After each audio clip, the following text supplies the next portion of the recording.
この番組はご覧のスポンサーの提供でお送りします。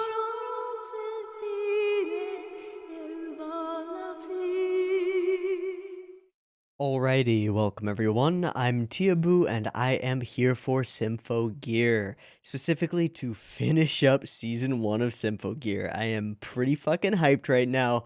I have been waiting a week for this. I know you all have too. We left off on a pretty awesome place, kind of an amazing, accelerating hype train, and there's a lot of stuff going on here. It is pretty crazy right now. Not that it hasn't been crazy in the past. This show has been pretty nutty from moment one, but it's definitely accelerating and definitely getting real interesting. So we got a few things to knock off the things to list out about the last episode's block. Miku and Hibiki, they okay? Yes. Fine is Ryoko. Oh fuck. Kadingir is some kind of weird thing that we don't know about yet, but is been highly, set up as a setup for something, and I don't know. Miku's okay. We had a concert. Tsubasa's gonna be signing an overseas contract to work with, I think, the British? The English? Something like that. And we had a pretty fucking awesome reveal of why Hibiki hasn't really obtained an armed gear. Gotta have those open hands in order to hold hands with everybody else, which is, man, it's real simple, but it's real effective, and I like the shit out of it. Yeah. Also, in the process of this, we went ahead and we defeated some gigantic, B-52 bomber noise outside of Not Tokyo Tower, which seems like it was all a big-ass distraction because the real threat is back home at the school/hideout where Ryoko/Fine has been doing some renovations of some kind, which I have to imagine are somehow related to the Tower of Babylon thing that she's trying to create and make bad stuff happen at, to do a thing where she's going to let everybody hear each other's voices and, we will all be able to speak truth to each other. Sounds real great on paper. Given her previous actions, it seems like maybe it's not the best thing, and maybe we're gonna go and fight Fine. As far as I can recall, Miku is still at the school, so that's priority one is Miku better be okay because best waifu for our main character needs to be fucking okay. Chris is on board and dope as fuck, and has realized that there is a bit more strength to be had in accepting those people around her and being, being open to them wanting to be friends with her, and she accepts Hibiki's offer and holds hands with her, and then sings a new song, which is fucking awesome, where she puts all of her rage and despair and all of that shit into her gigantic fucking Gatling gun badassery missile swarm fuck everything up powers, which is great, but Fine, Ryoko, is now, got weird shit growing in her from, vines of the Nehushtan armor. It seems real like a trade-off type of thing going on here that she is making for some kind of ultimate power, and as far as I know, is unrelated to the fact that she also has, I think it's Solomon's Cane, which she can just, pew-pew, and bamf noise into existence, which is a bit of a problem. So, I get the feeling she's about to do some big, bad, evil guy bad stuff in the middle of the school, in the middle of the hideout, and we're gonna have to go stop it, or get there as it's happening, and, at least kill her and prevent it from getting much worse. But I don't know, because hype train and cliffhangers and alright, let's just stop talking now and start watching show. Yes, let's do that. So, I have got episode 11 of Senki Zesshou Symphogear up and ready to go. It is at 0 seconds. There will be 2 versions of this reaction video. You can find a picture-in-picture version of this reaction video up there with the video up there, down there in the description, and a timer-based version up on YouTube. If you want to sync up your own copy of the episode with the timer-based version, sure, do that. Just get it ready because the beep beep timer to count you down will be coming at you shortly, and stick around for the discussion at the end, which will only be on the timer-based version. Cool. Beep beep timer.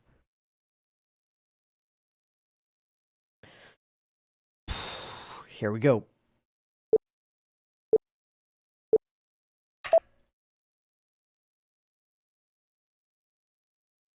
That's not gonna work. That's not gonna work. That's, yep. Yeah. I mean, hats off to you for trying, but they're puking out noise monsters and you can't do shit. Hey, manager guy. Ogawa? Ogawa. Fuck yeah, Miku. Real hard to accomplish, but okay. Every fucking episode. It's not like it's an anime. Okay, okay. Oh, don't get yourself killed, girl. That guy's dead instantly. Boom! Oh, fuck. Oh. I hate that I called that. Oh, man. Hi, I'm here to rescue you. I've got this. Totally gonna... And I'm dust.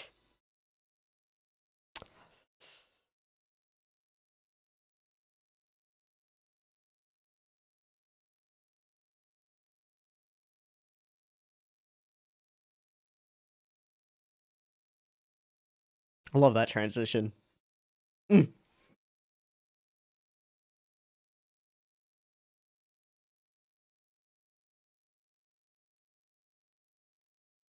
Also, we started the season with Hibiki's grave, so forgot to mention that, but like, chances of Hibiki surviving this, I don't know. I don't know.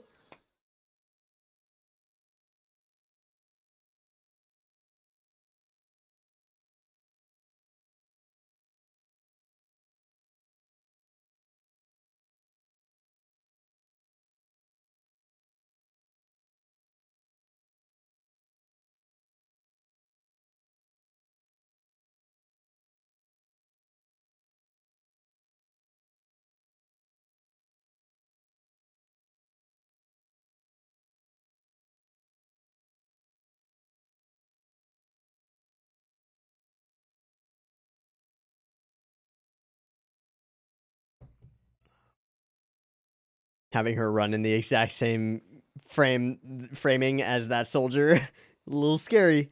Pierce the moon.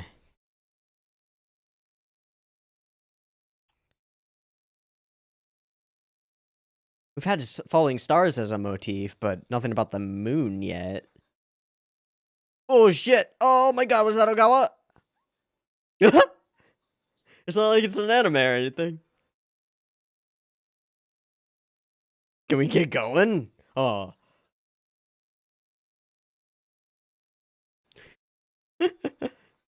So it is. Oh boy. Alright, let's go. Oh, Jesus. Okay. Oh, that's cool. That's a cool idea to have the reflections around her.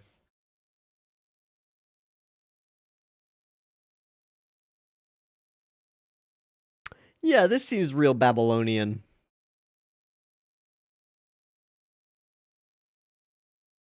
I feel like this is ground zero, you know?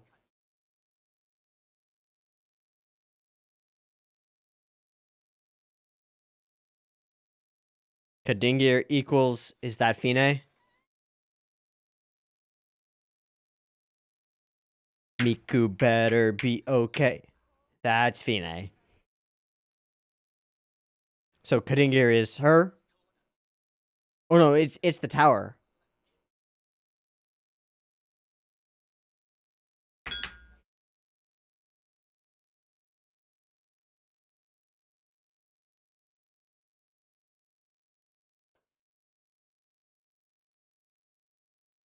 Yep. Nope. Came real close though. Nice try.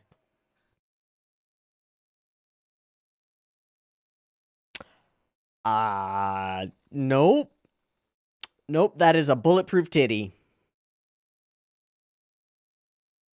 Oh, this is sick. Is that another arm that's not her arm? This track is fucking awesome. I love it. It actually gives me Tron vibes. I don't know. That's weird.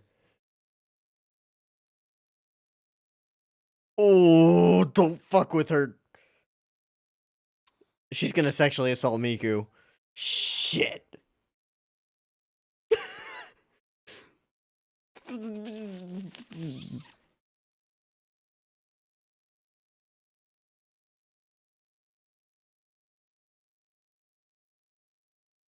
Just like the concert at the beginning.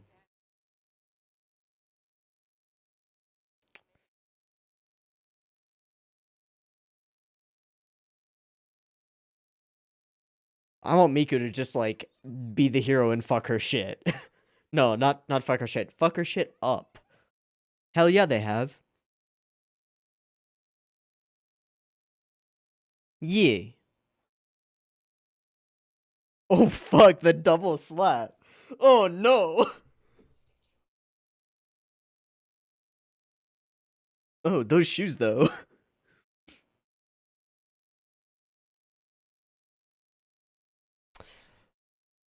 Oh god, you're gonna die. Yep, yeah. That could be arranged real fast. Oh.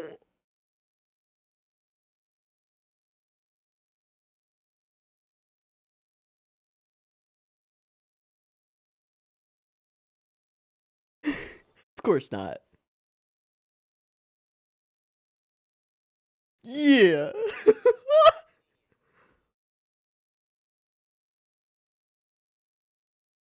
Creating a spinning effect with the clouds. That's cool.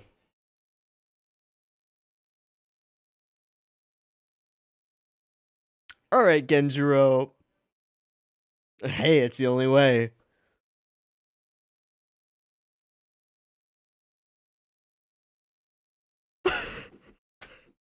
Oh fuck!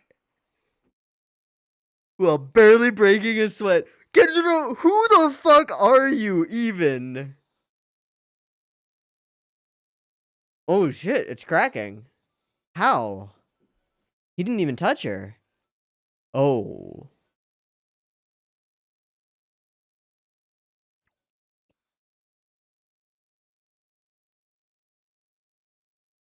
Ooh. Genju bro!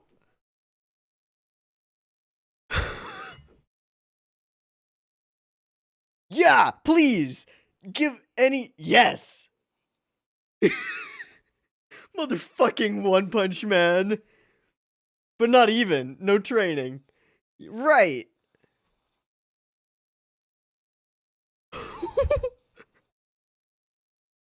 The power of action movies, baby.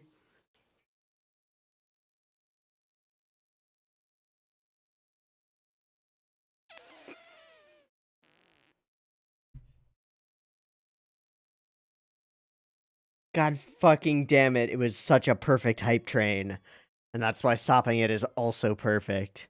God fuck.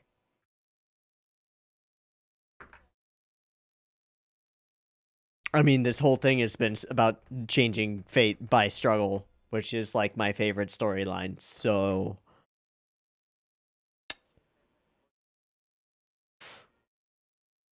She said she wasn't going to kill him because he doesn't deserve salvation of death. She's going to regret that.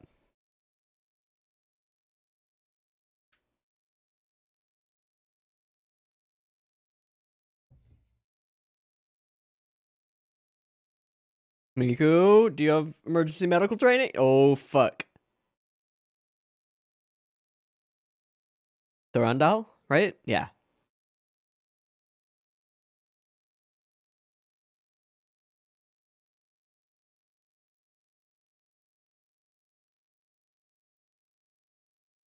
We're useless mooks. Tap, tap, tap, tap, tap, tap, tap, tap.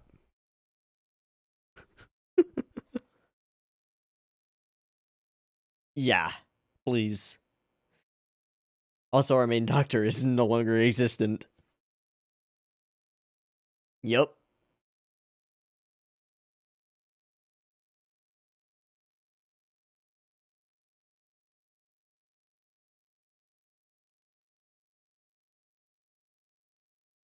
All power rerouted to the tower.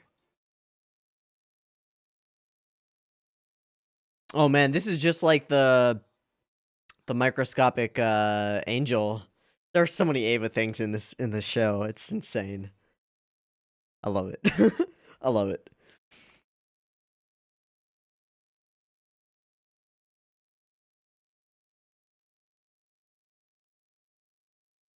Shit. Where the girls at? Where the super oh fuck, what? Okay, Moon. Damn, Chris. Sorry. I'm not. Punch through the fucking ground. Let's go.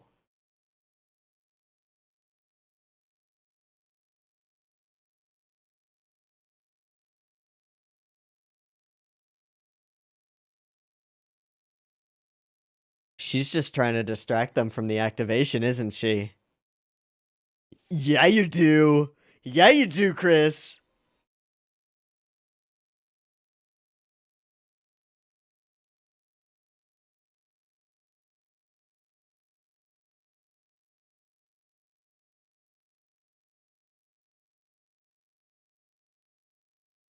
Way.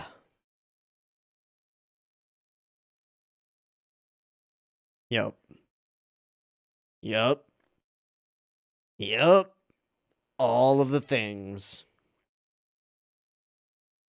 All of the things, all of the strings. Motherfucking. To quote Laura Bailey once more, mother bitch. Yep, learning everything about ya. I wouldn't put it past her. A little bit. It's true. It's true. Well, it's more true of her. Because you're useful to her.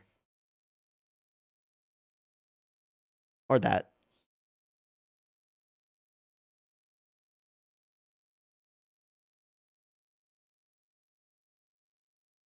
Oh, Hibiki. Pat, condescending head pat. It was consumed? Wait, what? Oh. Oh.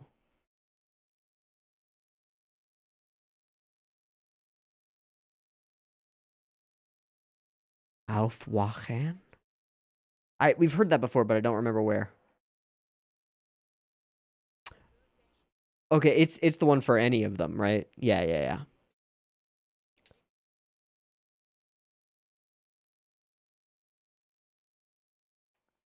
Shit. Oh, it's so Ava.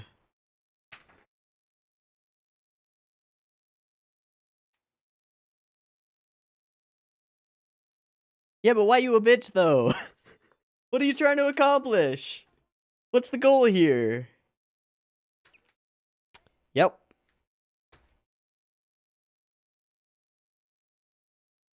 What? Oh, all guiding things. Confucius, Napoleon, Caesar. I should not buy my nails.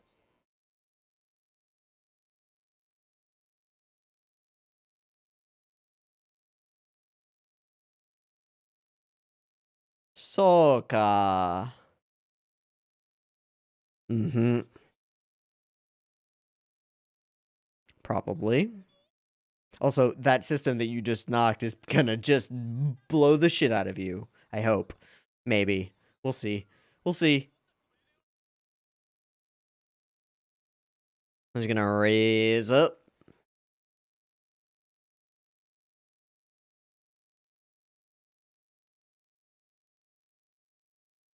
Yup.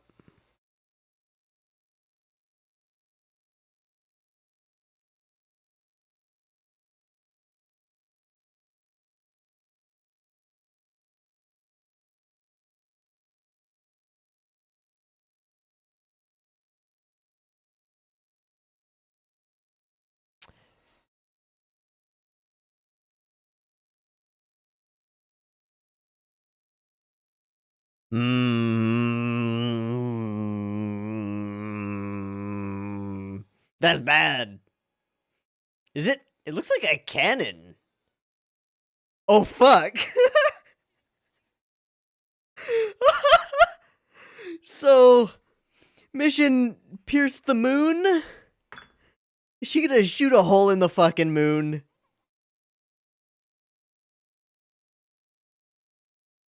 Yep, just gonna shoot the moon.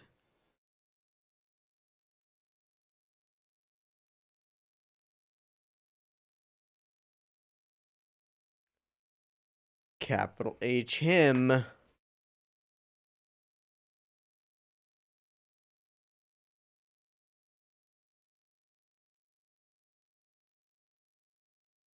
Okay, that's a change of Tower of Babylon. Yeah, exactly. Okay.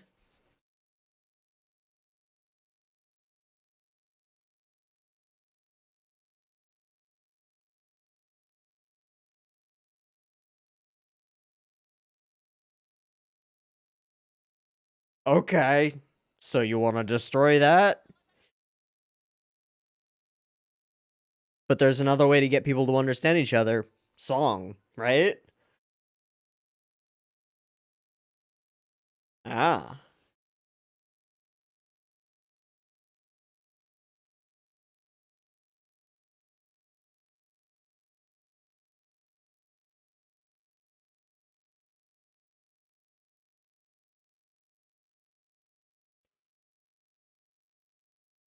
Let's find out. Hype, hype, hype, hype. Yeah.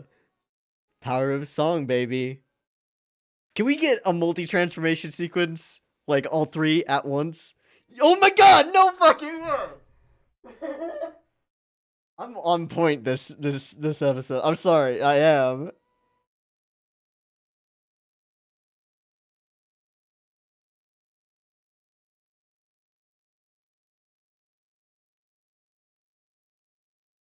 Oh my god, it's so it's like Kill a Kill.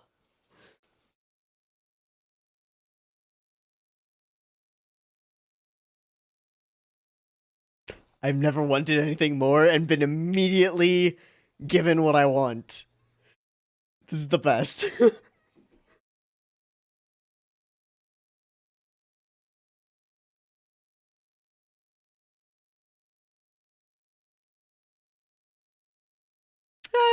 Don't worry about it. Okay, we're gonna reveal.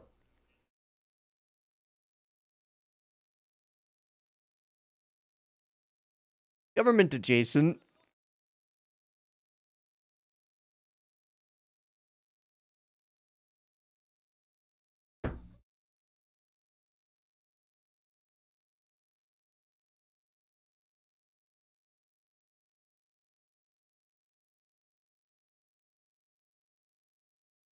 A little bit. Yep.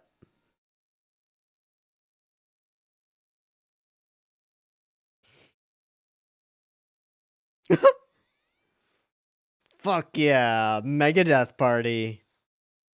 Oh no. She got that whip. That's a problem.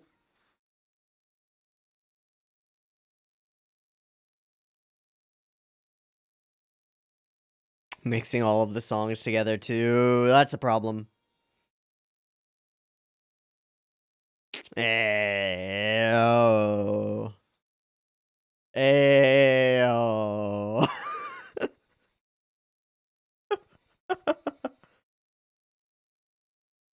Oh fuck! Whoa! It's a big rocket, girl! She's aiming for the tower, right? Yeah. Damn it.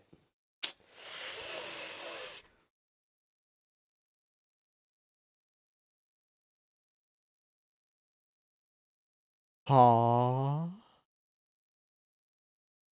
Ha.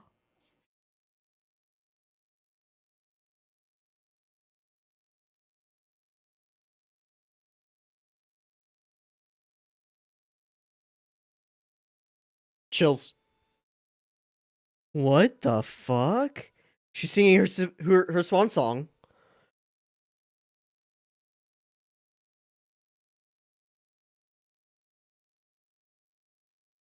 To protect.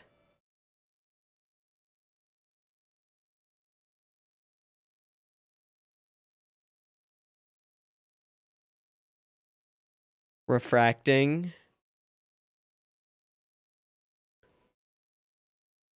This is gonna be a big fucking laser beam, isn't it? Oh, shit!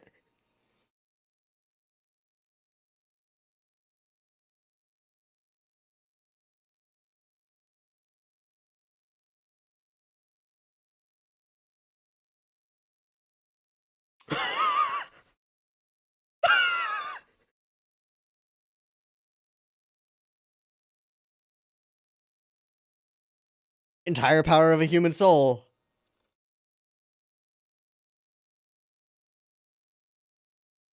Oh, all of those talks from Genjuro.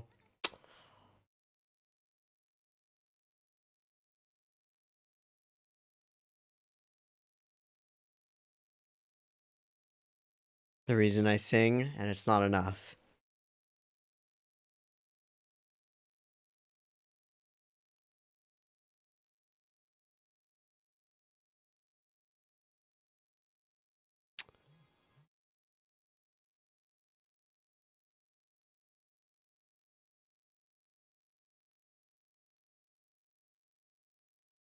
Oh no. Somebody go and catch that girl.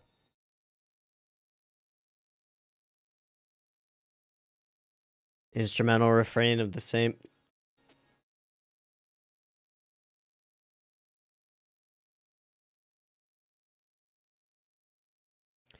Get fucking mad, Hibiki. Oh, that rage is coming.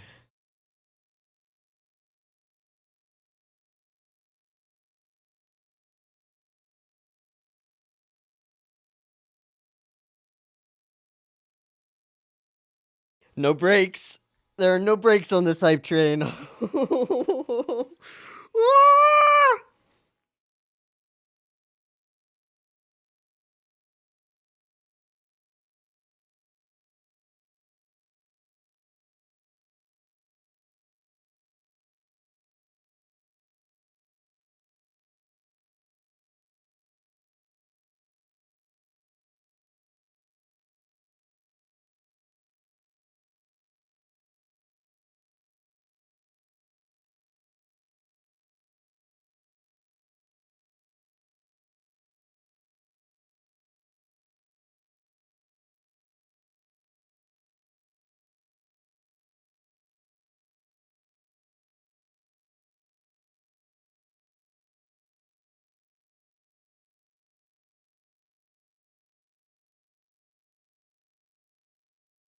That's...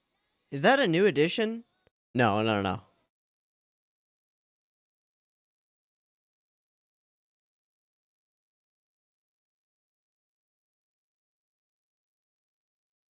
Okay, so I've done this a couple times now, but like rethinking the visuals in the ED, all of these hands reaching up and then forming the base of a woman reaching toward the heavens. That seems like it would be Fine herself, right?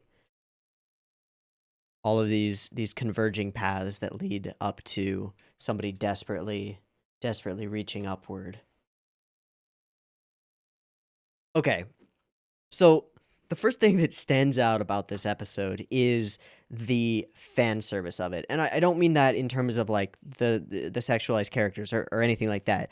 I mean that in terms of you can, if in your mind's eye, you can see a group of people sitting around going, all right, what can we do? What will be awesome? And then just checking the boxes of every fucking awesome thing that we can possibly do. What would be cool? 1v1 Genjuro versus Fine. Genjuro can't win it, but goddamn, he's gonna be a badass while he's up. What else would be cool? Yukine Chris sacrifices herself for her newfound friends and the realization that there are things that are worth protecting in this world. What would be cool? Fucking, we've done all of these transformation sequences. Let's do all of these transformation sequences at once. What would be cool? just ticking boxes, everything. And we still have 2 episodes to go, and I have the distinct feeling that this is just the beginning of the inclining hype train. Like this roller coaster has begun ticking up, and it's not gonna drop. It's just gonna keep going and like fly off the tracks, which is mind-boggling because fuck, that was amazing. Okay. Okay. Okay. Okay. Let's uh, I'm genuinely tempted to just jump to the next episode, but I also like once we get to the end, I'll only want to talk about the end probably, and so I won't be able to come back here and think about what's going on here. This guy was so dead from the moment that he fucking appeared. Like we just got a scene showing exactly how useless these, I assume we could just call them JSDF. How absolutely useless they are against the noise, because the noise are, they just are like bullets. No. Um the oh, we're getting attacked at school. What is this? An anime. Love it. As a recurring gag, fantastic. Going absolutely red as they watch this guy who's like, "I'll save you. We got to get out of here." Pop. Gone. Turn to ash in front of you. Fuck. Amazing. Amazing.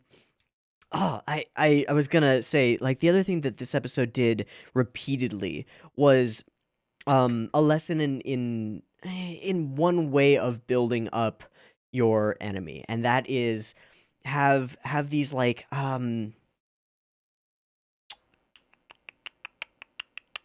would I put it? The shape of a large number of the scenes in this episode is, from your perspective, it would be like this. I'm gonna just like draw something out really quick. Okay, would be from your perspective like this. Wait, looking at my own recording, I did it backward and it's still backward. Shite. Then we can just use another piece of paper. Sorry, trees.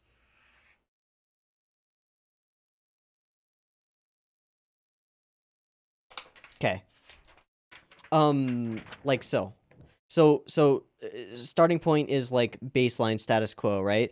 And then we get this buildup of hype about something, whatever it is. I think a perfect example is the Genjuro versus Fine, right? As soon as Genjuro appears and Fine appears, it's like, oh shit, hype, hype, hype, hype, hype, hype, hype. And then as Genjuro is like actually doing shit and doing well, hype, hype, hype, hype, hype, hype, hype. And then we hit peak hype, which is where Genjuro fucking clocks her in the stomach, and it's just, oh, it's visceral.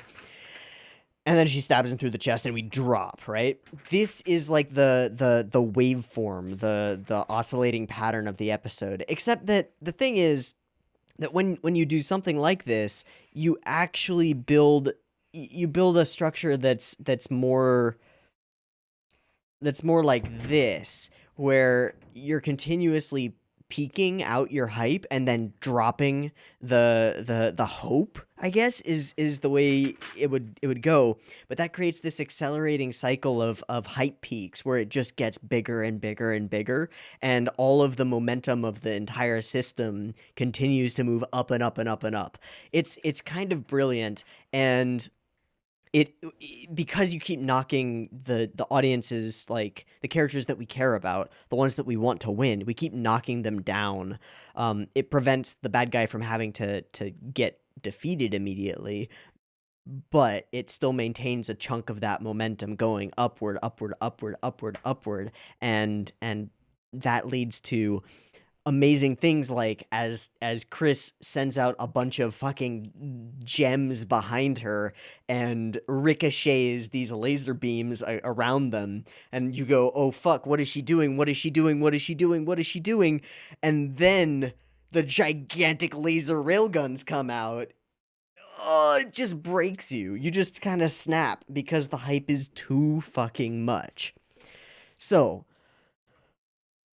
oh Jesus, oh Jesus, I have to say I really like this shot. I mean there isn't I can't think of a symbolic reason to be using the multiple reflections looking in different directions of Miku in this situation, but it's a really like it's something that I would want to take note of if I were a director and just go like that's something to use in the future if a character is in a position where they have uh, different disparate paths that they could possibly take in order to try to overcome something. Just because this shot like is a really interesting use of reflection. It's just cool. It's just cool. It in this situation it's just cool, but it could be used to great effect for a different purpose and like more weighty symbolism. Oh my god! And then Fine, there's something about the way her arms move in the Nehushtan armor that makes it look like they're not actually her arms. I don't know what it is, but it's just weird. The fucking bulletproof titty moment is amazing. Like your under boob deflects bullets. That's fucking terrifying and also hot. The two are sometimes intertwined, whatever. And of course, she likes touching little girls and continues to do so. Where's the double bitch slap? I believe in them. Smack, grab her, pick her up by the scruff, and slap again. Hey, if you want to make sure that your audience understands that a character is evil or is the bad guy, have them smack the shit out of a character that is beloved, not once, but twice. Like she smacks her, grabs her out of the momentum of the smack, pulls her back, and smacks her again. That's just art. That's just art right there. Love it. All right, so we've got character after character sort of throwing themselves at Fine. This moment where she's shrouded in pitch black over the left side of her face is somewhat reminiscent of Hibiki's sort of demonic-y transformations. It's like, yeah, this is the darkness of Ryoko. And of course, Genjuro shows up, does a thing. I mean, when I look at this scene, it's really easy to break it into its pieces, right? We've got two moving sections of static, semi-transparent smoke, right? Two of them, one placed behind the character cells, one placed in front, and they're just moving at the same rate, almost. I would say I think they are moving at exactly the same rate behind them and in front of them to create this sort of spiraling effect. It's real simple, but hot damn, it looks good in practice. It really does. I like this. I haven't seen a lot of things quite like this, and I would like to see more things like this because it's real simple and it creates some awesomeness. I love the way that her whips are poised like scorpion tails, as though they're ready to strike. It's just cool. And of course, he starts revealing that he's got his own schemes going on, diving in for the fight, kicking ass, taking names, peek, peek, peek, peek, peek, peek, peek, and then the reveal that why is he so strong? I get the feeling that this is just a an inside joke or a jokey joke, kind of like, but this isn't an anime. Kind of. It's like, why is Genjuro so strong? Because he fucking is. Stop questioning it. He watches action movies, he eats, he sleeps. That's what he fucking does. And in for the badass punch and drop. Uses her Ryoko wiles and his naivete, right? It is the thing that he says later is in his character, and it is. Um, and it's part of why we love him, but it can be used against him. She does say, I'm not going to kill you. That would be blah, blah, blah, blah, blah. That's something you're going to regret, girl. Something to regret. All right. And then we get the reveal of the big ass bad shit and the full reveal of Ryoko as Fine. And pulling all the strings. It was all in the cards. It was all a plan. Now that she is a priestess from ancient times, not quite what I thought. I thought it was that she was maybe a specific mythological character, Babylonian, but this is futzing with the mythology a little bit, but essentially she's revealing that she is responsible for the biblical story of the Tower of Babylon, which is cool and fits perfectly with what she said before about trying to get the entire world to speak the same truth to one another, which is reasonable, but also it's a story about arrogance, right? And she is trying to reach a tower up to God, I assume, is the hymn in question here. Although the way it's said here, I kind of expect that the hymn is actually a less than deific character and might be a future villain. I don't know. Maybe. Um but yeah, it actually follows the myth quite closely. Like, build a great tower in order to with the collaboration of everyone, all of humankind together can build something that rivals or equals him or God, and God says, "Nah, you arrogant ants," and topples the tower. And also, to prevent it from ever happening again, shatters our sense of language so that people don't speak the same language. It falls in line with other creation myths, and like folk tales of how things came to be. Granddad, why do people speak different languages? Well, here's a story that explains that. Don't think too much about it. It's a little bit simpler than divergent cultural evolution. It's a little bit easier to figure out if God said so. Now, the idea here that it's a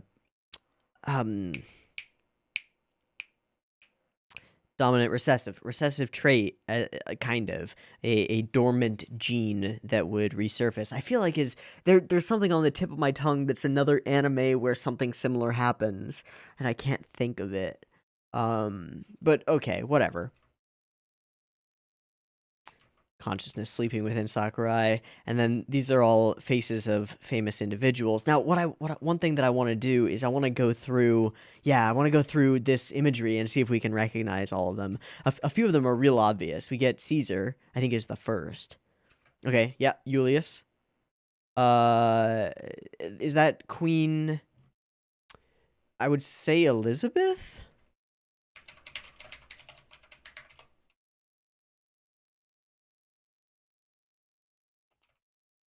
The first? Uh, Queen's England. Famous. Elizabeth the First is the first one that comes up. Okay. Cool. Cool.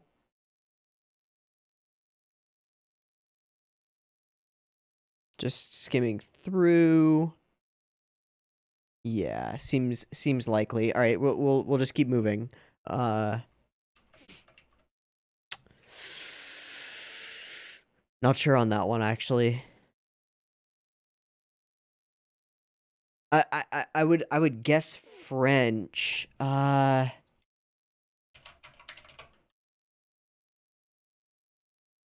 It wouldn't be Descartes. Um, figures of I would guess French Revolution. Figures of the French Revolution. Uh, I don't see anybody with that particular bowl cut. That's fine. That's Confucius. That's Napoleon. That would be, I assume that would be either a pharaoh.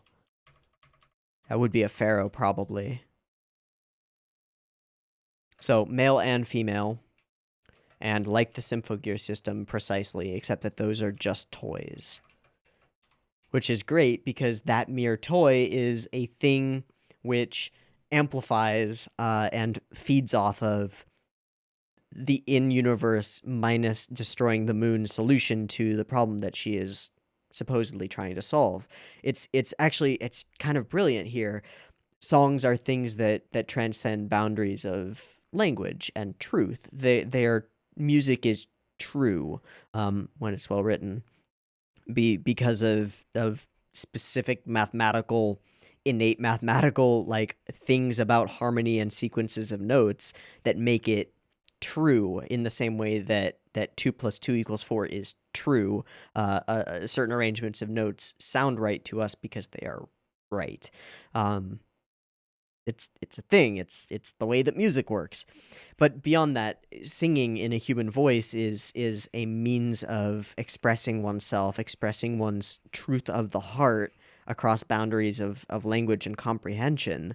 And that's something that's been demonstrated over and over and over and over the course of this series. It is the road to expressing one's soul. And symphogears are the literal manifestation of one's expression of their own goals, desires, dreams, hopes, everything. Um, so it's kind of great that she calls this merely a toy when it is the solution that she's looking for, but she's blinded to it. She just sees it as a means to her own ends, her own arrogant ends, instead of the answer that it really is. I mean, it's pretty fitting that we have a cross-cultural pop music sensation as a large part of our core cast and their motivations in Zweiving. Zweiwing. That's Zweiwing. Okay, it should be Zwei, but whatever. Eins Zwei, yeah.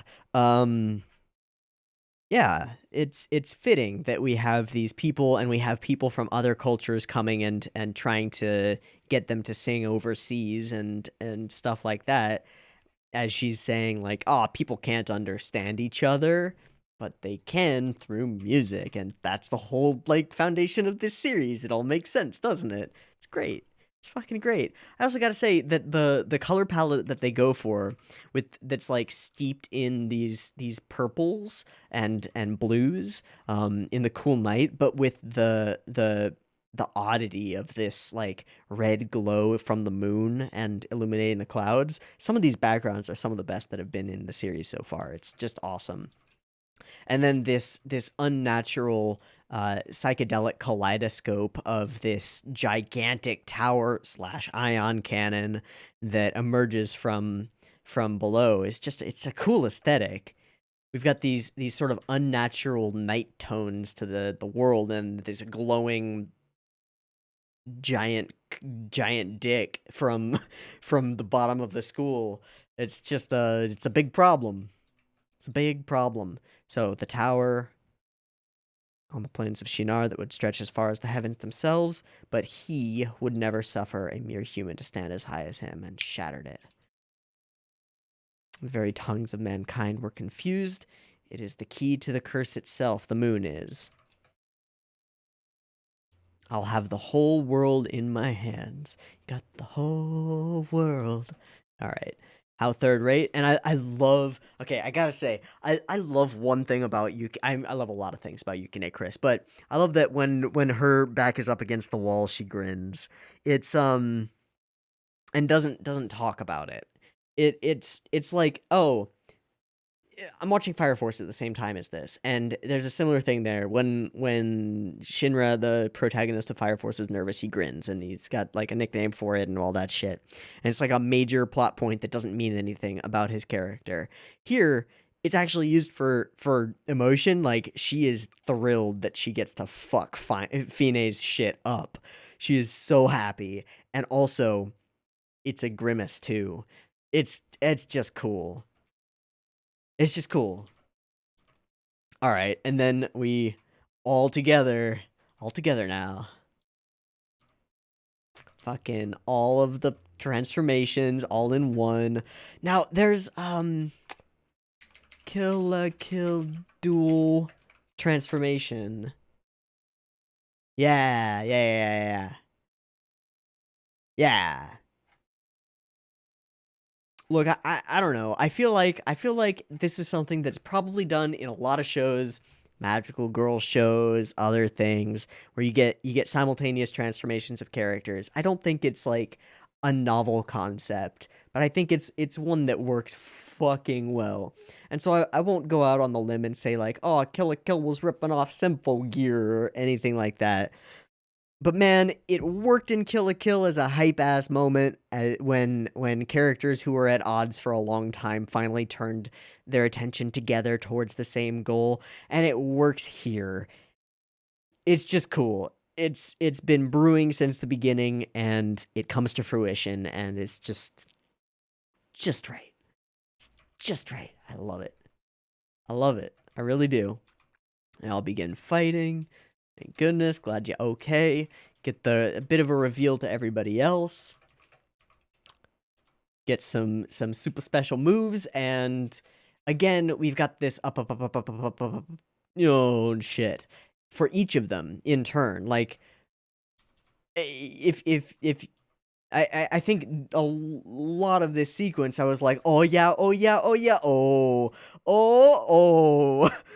because that's the flow of this entire episode is like, oh yeah, Kanade's gonna do a spin thing. Oh, she's just gonna do that and totally nullify it. Shit. Oh, Biki's gonna do a punch thing. Oh, she's just gonna do that and totally nullify it.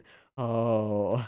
It's a great way of showing that these characters who have up to this point been severely superhuman and been able to tackle everything that comes their way are up against something much stronger. It's cool. Oh, she's gonna shoot a super gigantic mega death rocket. Fuck yeah. All right. Oh, she just cut it in half and it exploded. Oh, but then accelerated the hype a little bit more, and the other one, she's riding that shit. And here the hype goes up, up, up. And then the other thing that works so well with this is that we've established that the last gasp, the last resort for any of these girls is to sing their swan song. And so while it's hype, there's this bittersweet quality to it that we know that she is sacrificing her health and well-being, if not her life, depending on how soon she can get medical treatment, to try to protect things. And this is perfect for Chris's character because she's been on a journey to this point throughout. And the things that she says as she sings, that she tells us, the audience, that she cares about her parents, that she has always loved them, that she wants to carry out their dreams of protecting people, those dreams that she called too naive earlier. It's just good character building. It's good character development, and it's well established, and it's well set up in world, and all of those talks with Genjuro, all those moments with Miku and realizing that there are things to protect in this world, it all feeds into it, and it's is it the best story I've ever seen? No. Is it a good fucking story? Yes. Absolutely. And the hype just turns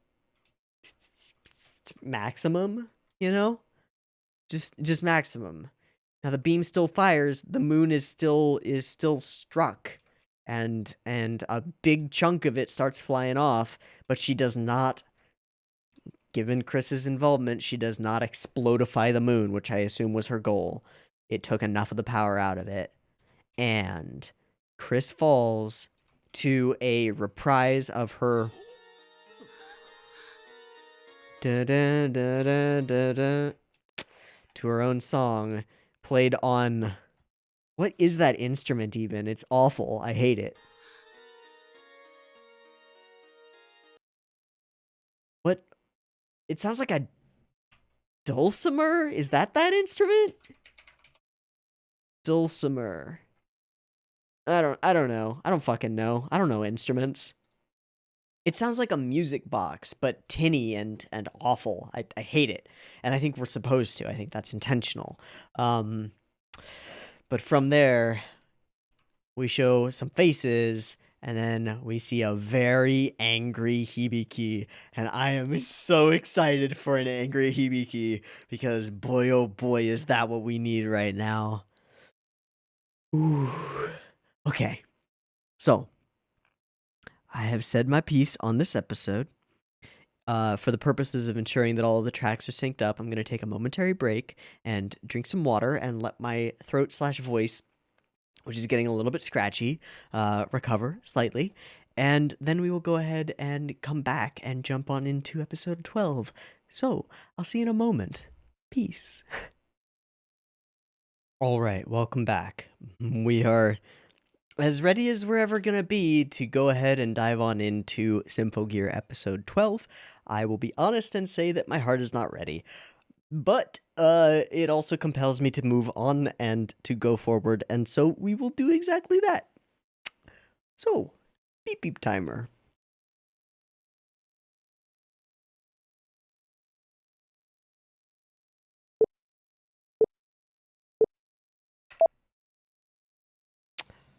Straight into it. All right. And with the Opie song? Huh. I am really genuinely ruining my voice here.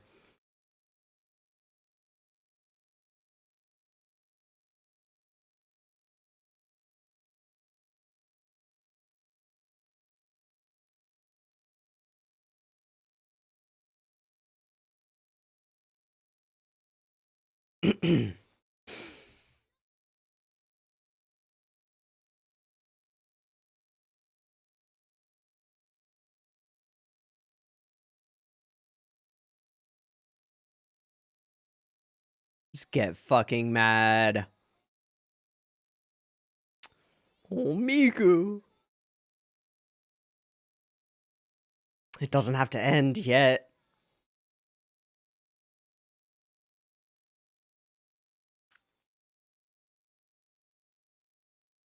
Genjiro recognize Rio, man.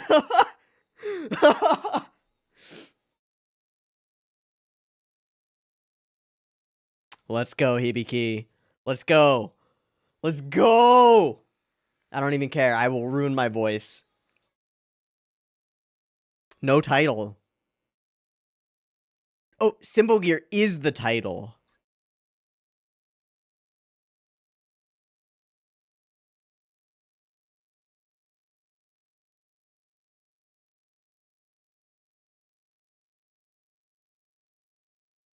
There is, well, I guess there are two. There are two ways that you can show your feelings right now, girl.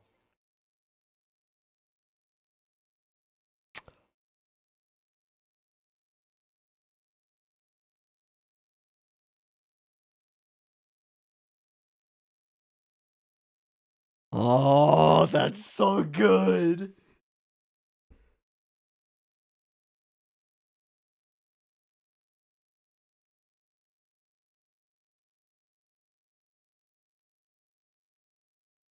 Mm-hmm. Huh? You fucking what? Yes. Yes. Yes. She's gonna be throwing her life away. And I'm down. And I'm down.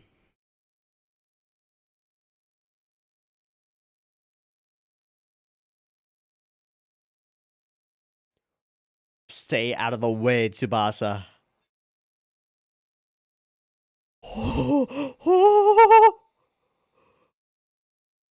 Awaken! She's pleased by this?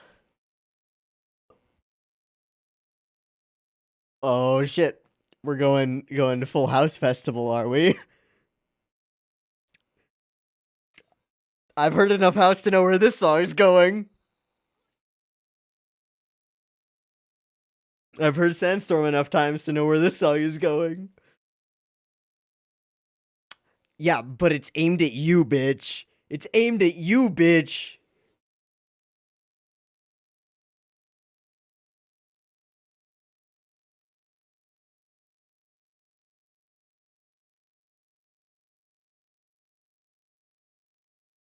Sure, yeah.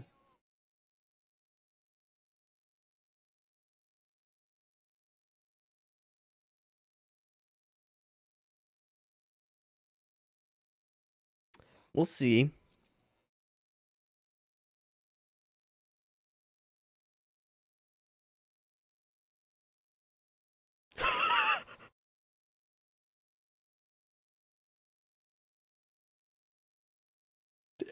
This is exactly where it was going.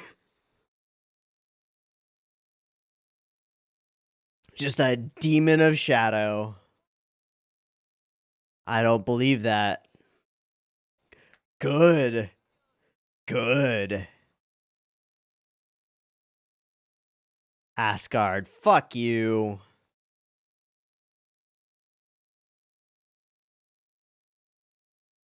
I want to see that smile fade, girl.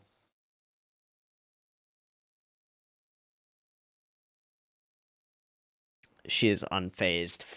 Fuck! Up, up, up, up, down. Oh, never mind. Oh, never mind.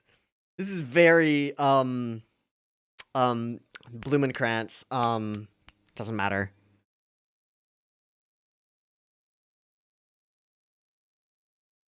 Don't get in our way, girl. Ah, shit. Oh! She took that like a champ.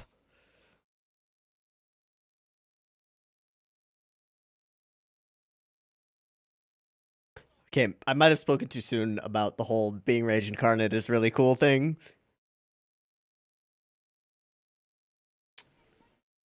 I didn't even talk about it. The thing is, you do this and then you reverse it. We go Pit of Despair and then straight to the heavens, baby.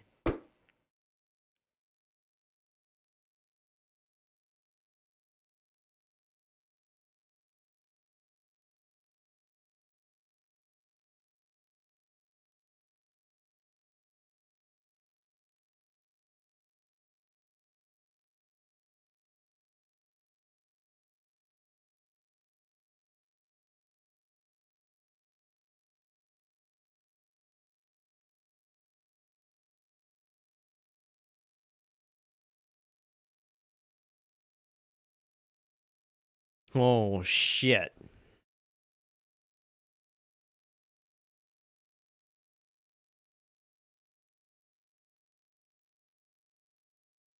Oh, it's so... It doesn't matter.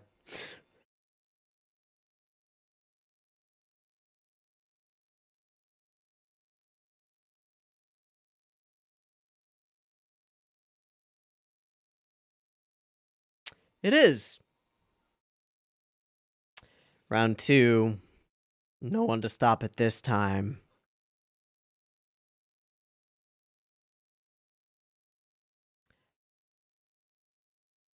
All right, I'm close. I'm close to buying stock in Hibiki Tachibana soon. Soon.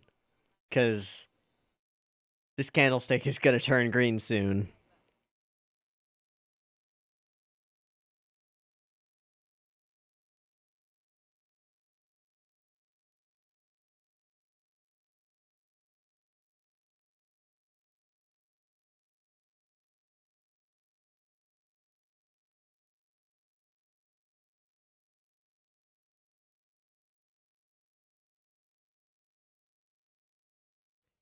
Is she going to sing again?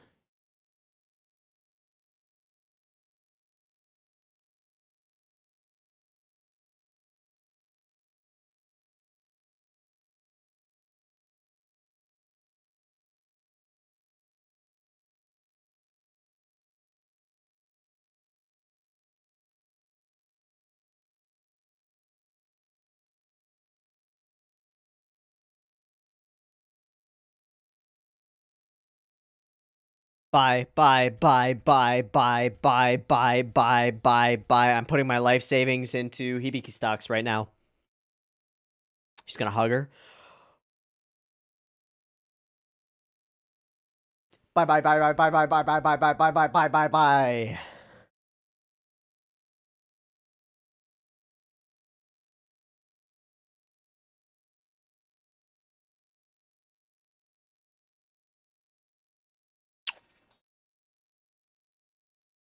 Shade Stitcher? Into her shadow? Locking her in place.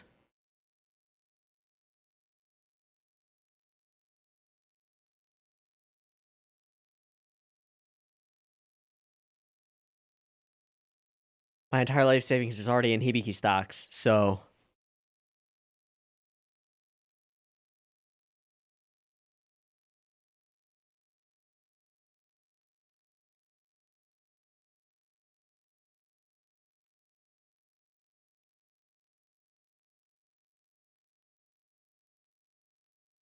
Alright. Fuck you.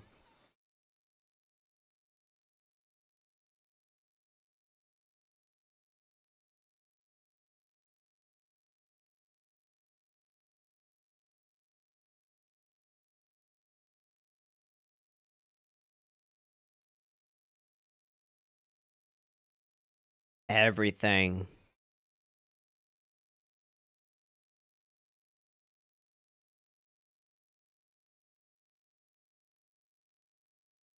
But she's not singing her swan song.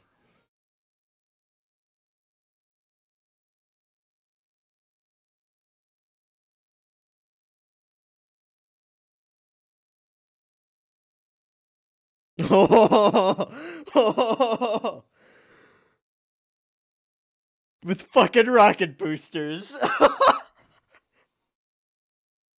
Again. With Asgard. We'll see.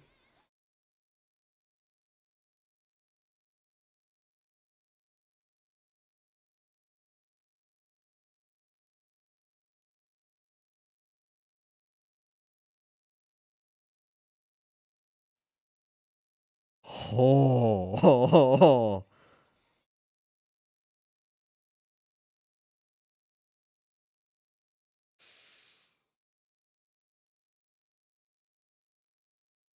Shit.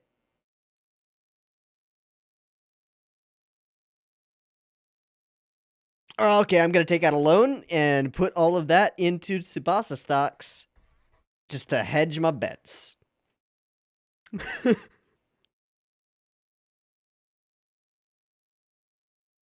I swear, Mr. Bank, it will make its money back.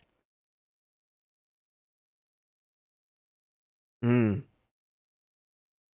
Beyond the battlefield. Wings.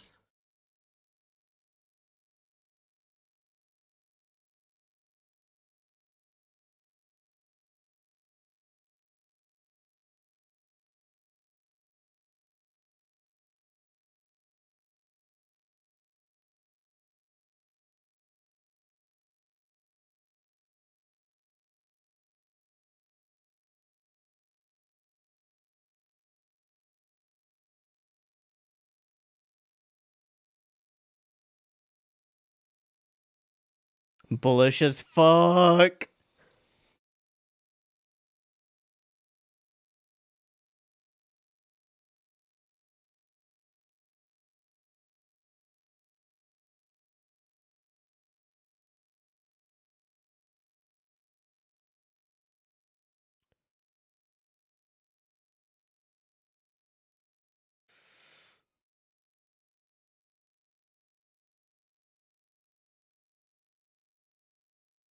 Now that's two.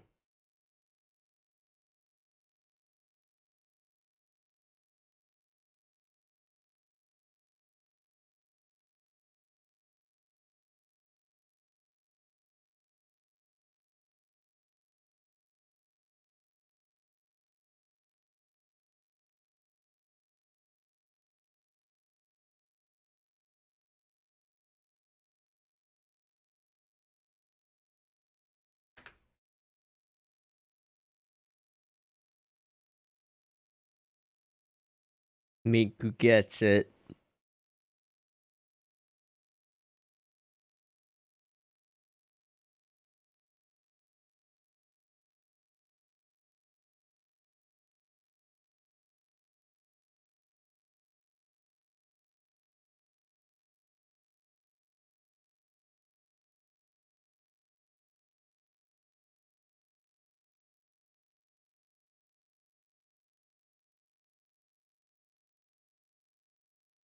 Well, yeah, that sounds like a good guy's plan. The way those move as she walks, that's amazing. Ah, I see. Let's violate that fucking truth.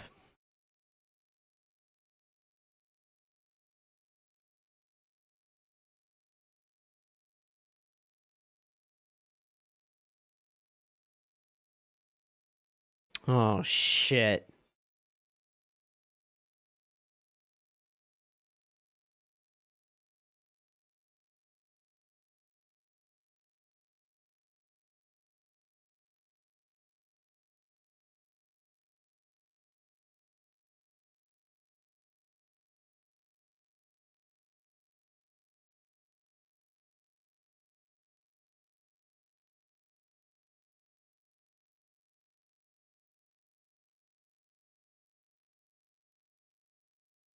What's worth fighting for, Hibiki? Where is Miku?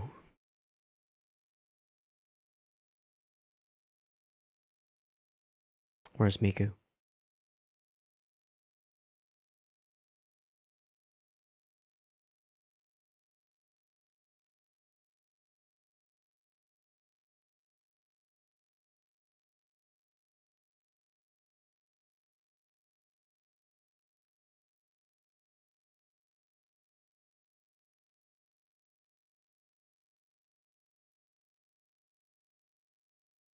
Saved her.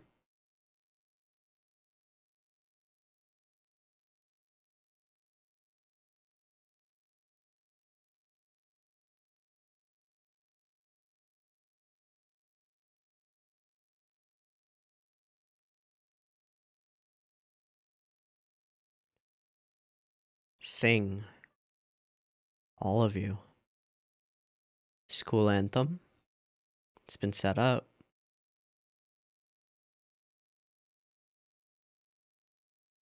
Damn right, little one. Damn right, little one. I bet she's gonna be a future character.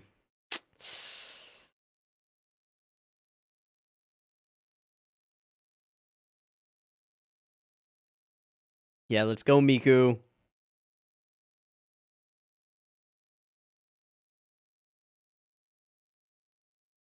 Send your voice.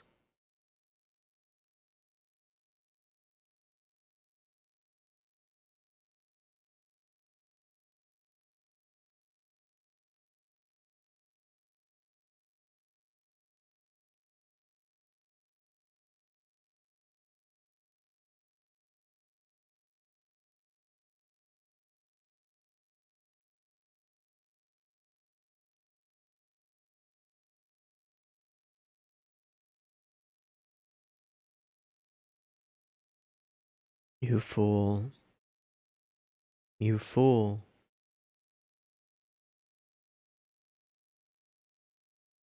We have the common tongue.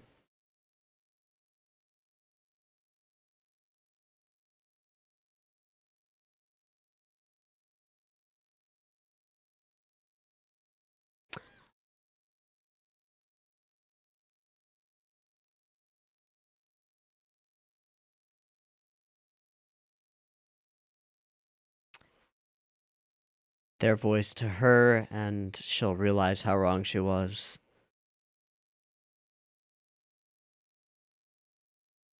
One of your time to shine.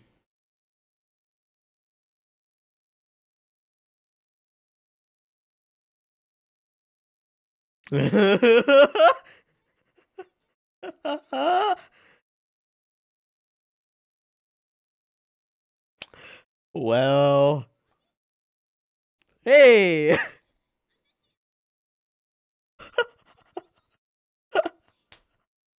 That's so fucking great! We turn a running gag into an actual motivation.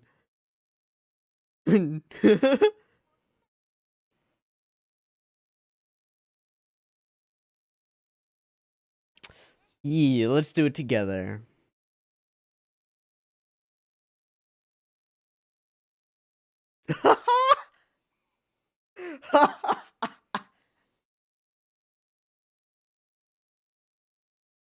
Anybody got a stick?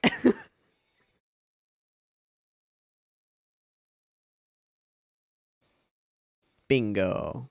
Ow. Miku in the bottom level of the pyramid, always the supporter.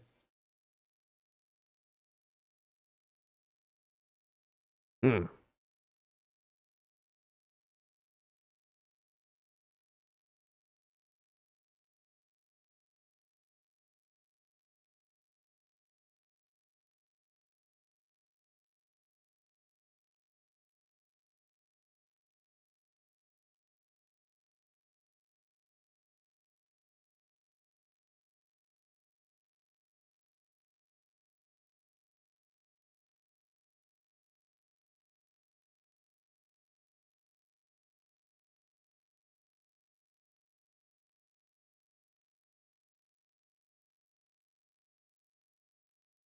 And school anthem. That annoying noise, eh?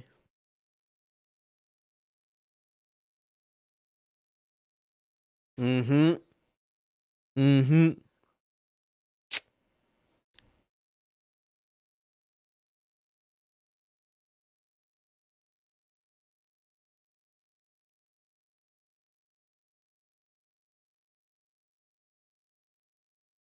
Okay, gonna sell my soul for more money to invest in Hibiki Tachibana stocks.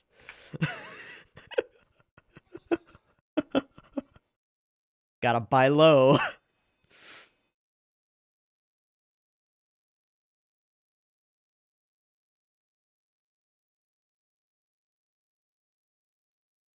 Hmm.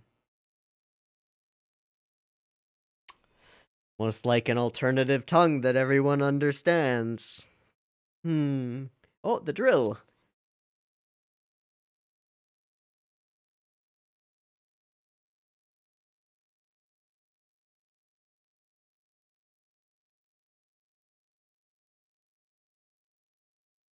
Yeah. Bought low. Here we go.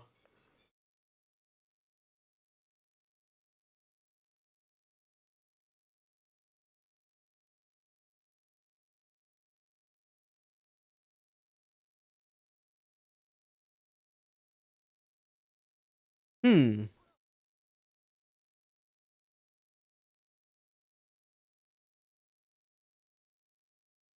Something that was innate. Love. The best anime trope. Oh, no fucking way.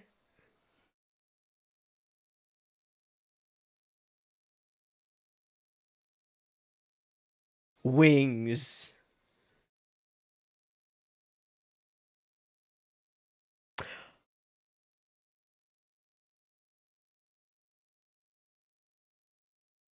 Using the OP.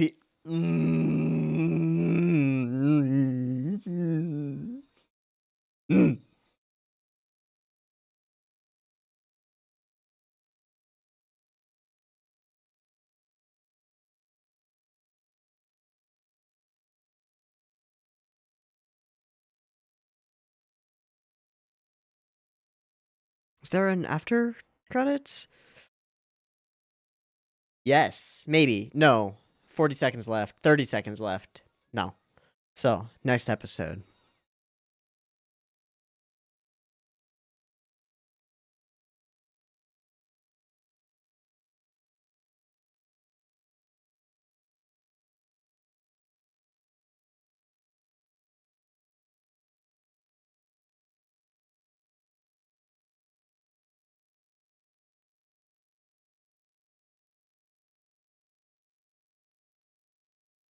Awesome. Awesome, awesome, awesome. Okay, so for the last episode, a lot of what was going on was building hype train and then dropping it as Fine shrugs it off or succeeds in some way or is just nonchalantly able to take it. A lot of this episode was quite the opposite. Still ascending and still accelerating, but the format was it would be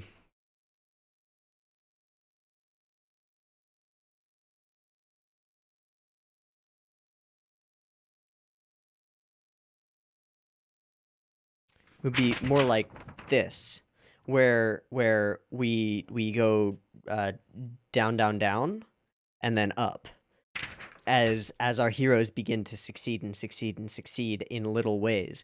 But the whole like situation, while it's still building upward, is more defined by a downward slope and then a jump upward in hype. I don't know if that makes any sense, but like this is the episode where we fail until we don't.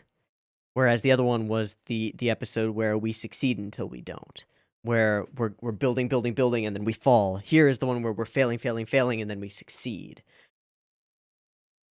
So it's sort of like the same situation going on, but from Fine's point of view. Does that make sense? I don't know if that makes any sense. Maybe I'm just talking out my ass, which is totally possible. Um, Regardless, it's still a massive building hype awesomeness. Hype coaster going off the tracks. So it is the school song that they sing, and I think one of the things that I love most about this episode is pulling the anime character joke into something more like real. Uh that it's just cool to make this running stupid gag that we keep doing, and it is a stupid gag, and I think that it is a funny gag because it's dumb, because the audience goes, "But you're in an anime," and taking that and saying, "Well, so what, right? So what if it's an unrealistic character moment? It's still a character moment, and it still makes us feel something. Why shouldn't we use it as an example for the way that we are?" And saying that within the scope of an anime is just kind of fun. And I mean it's something that I agree with. Hell, it's the foundation of this channel, honestly. Like in my channel's description, which I wrote at the very beginning of this thing, and the same description on Patreon, I firmly believe that there are truths hidden in fiction. I do, and I believe that one place where those truths are condensed and made evident in sometimes simple and often stupid ways, but ways that still mean something and still are relatable and still are valuable, is anime and manga. Like the stories that get attention, and the ideas that have power. And I mean power in the sense of real world value that people are willing to pay to keep reading, are the stories that mean something. And whether you just think like that was cool, you think that was cool for a reason. And it's not always just because it looked awesome. It's usually because you relate in some way to the characters and admire them in some way. And that word admire is important. Like we live in a world that is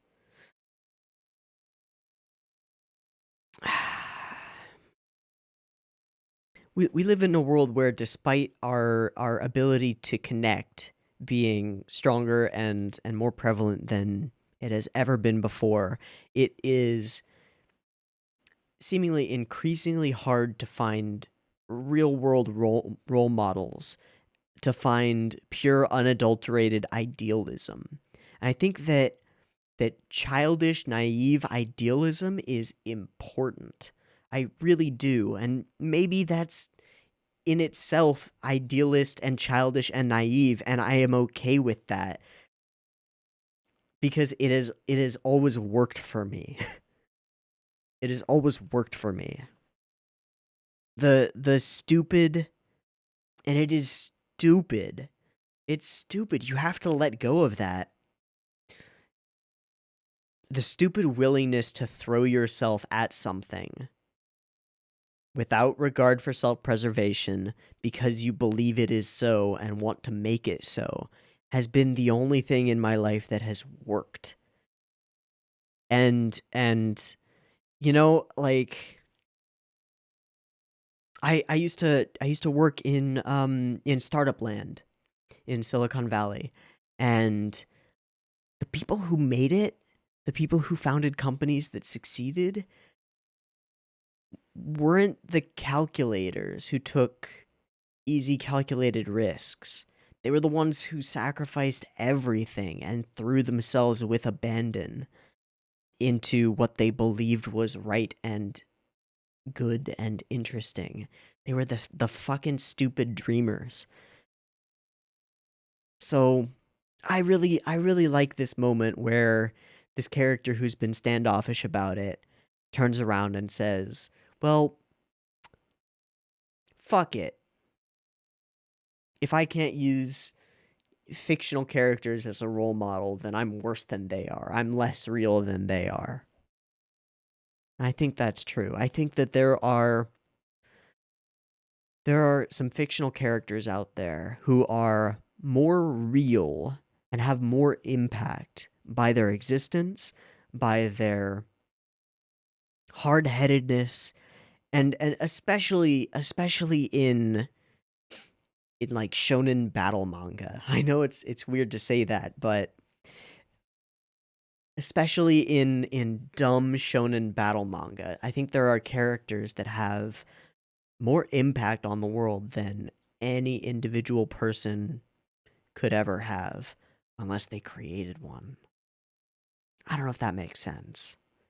But like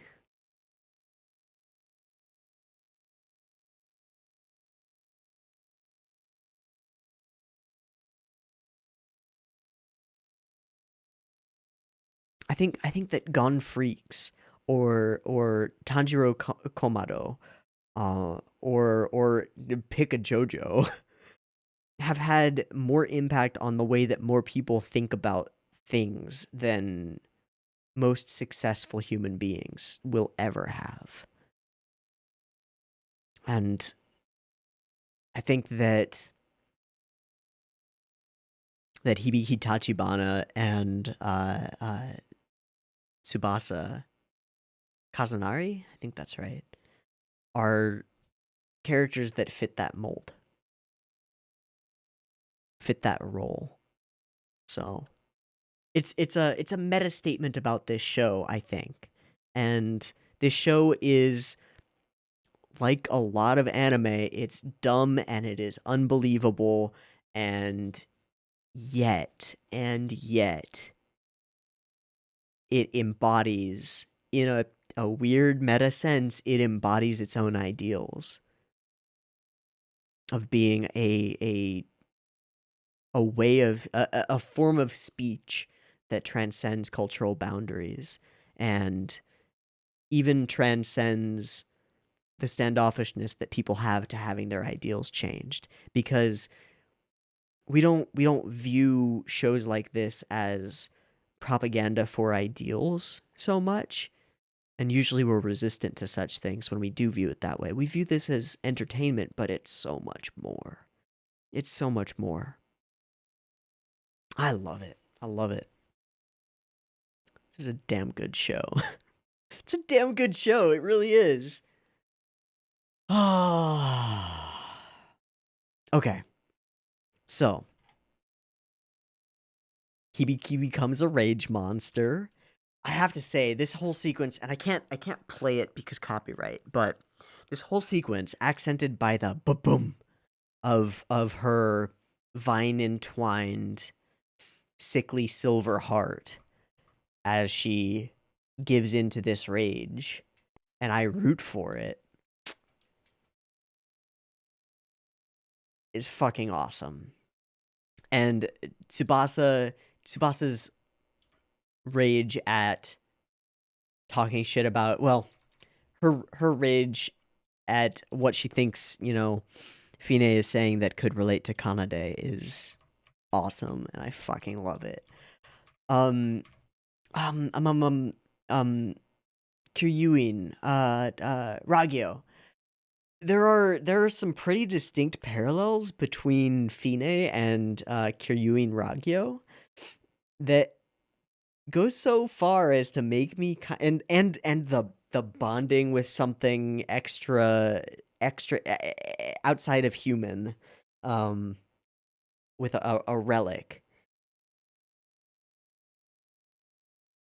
I get the distinct impression that the writers of the people who created Kill la Kill were intimately familiar with Symphogear. And I'm not trying to not Kill la Kill in any way or say that like it's a big old ripoff or anything like that. As far as I know, Kill la Kill's popularity as a single show probably outstrips Symphogear's, but I don't quote me on that. I might be totally wrong. Um, in terms of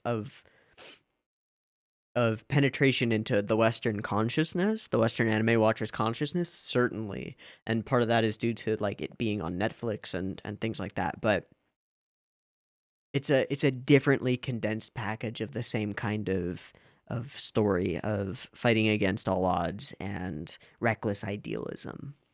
Um, which I greatly appreciate. But there are some pretty distinct parallels between. I mean, we get a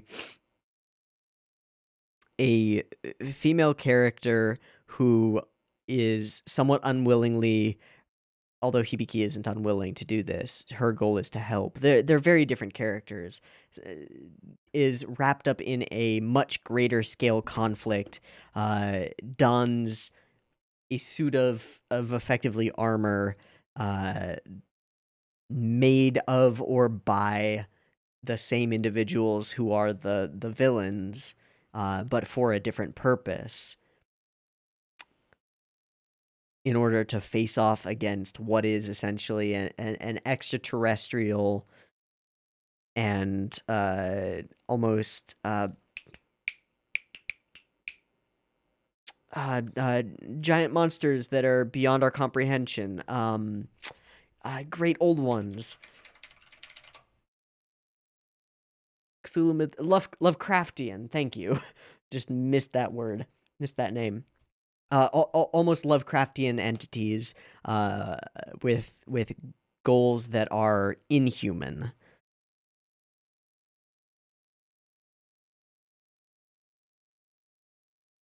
Harnesses their own power to defeat them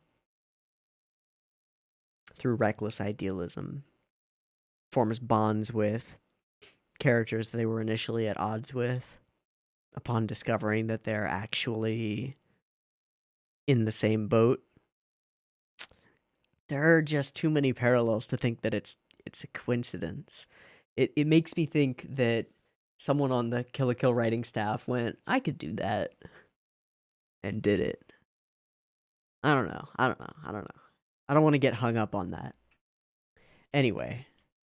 Oh, also, can we? I mean, it's worth mentioning. Spoilers for Kill la Kill, but it's worth mentioning like being overcome by the power that you've harnessed that is not your own, and becoming a horrifying rage monster at one point.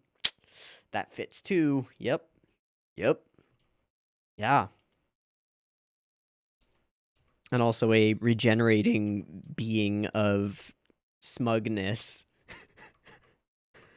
who also this particular scene, I think there's a specific shot of Kiryuin Ragyo that is almost identical to this scene. Spoilers for Kill la Kill, when Satsuki like impales her on the thing and it's like victory, and then she like opens her eyes and smiles. I think it's almost identical. I don't know. I don't know. I don't know.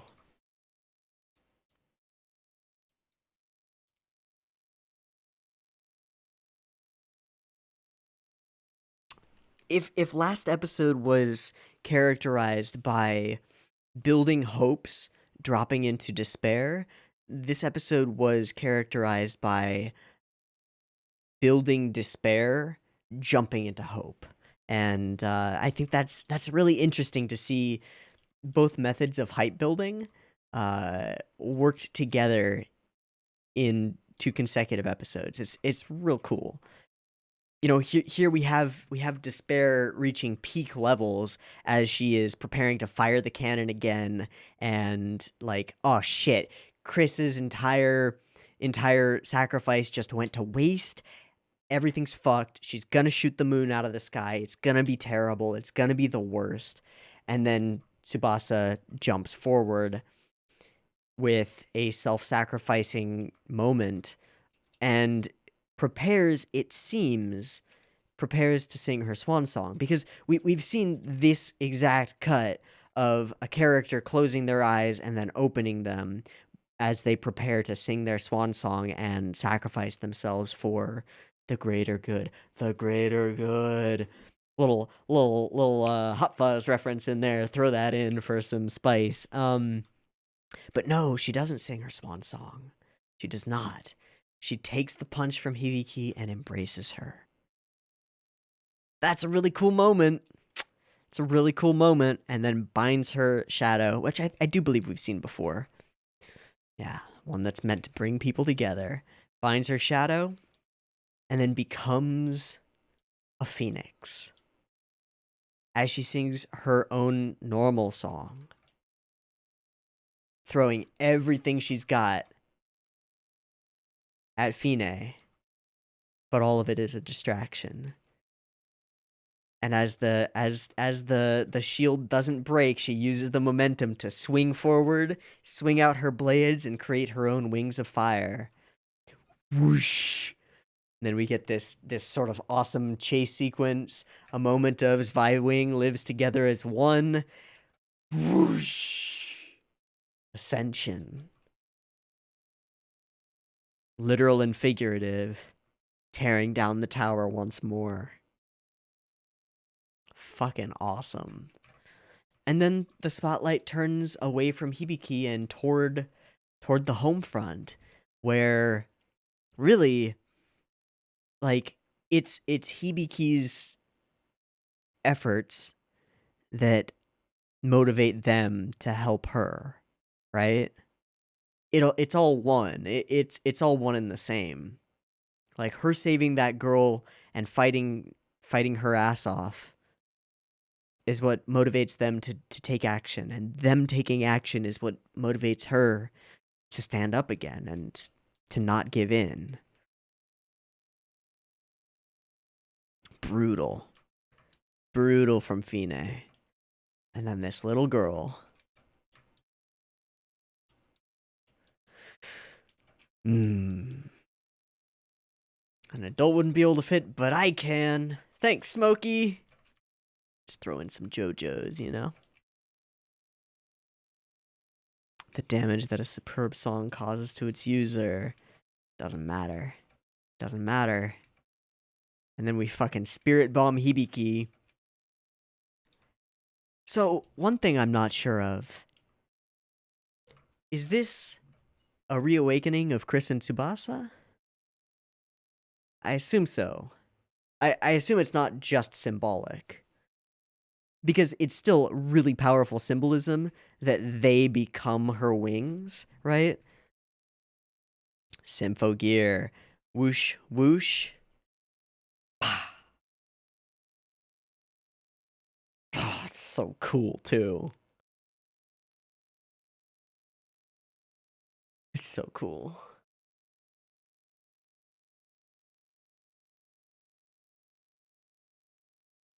And then we drop to ED with no visuals, just credits.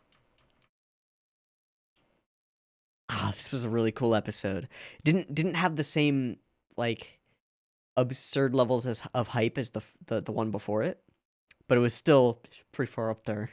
Pretty far up there, just in a different way. Okay, I think that's a wrap for what I want to say about this episode. And we're already at fucking an hour and 43 minutes into recording. Minus a couple of minutes for the break and stuff. But still. Oh, jeez. This is going to be a long video. That's okay. That's okay. I hope you enjoy it. Okay. So, I'm going to once again take a break. Do a resync. And we'll finish up. So, I'll see you in a moment. Peace. Alright, welcome back. We are good to go for Symphogear episode 13, the finale. I don't know what to expect, but just off of, like, the way that stories are written for anime, I would kind of expect some hype shit and then some denouement or winding down. But hell, I don't know. I don't fucking know.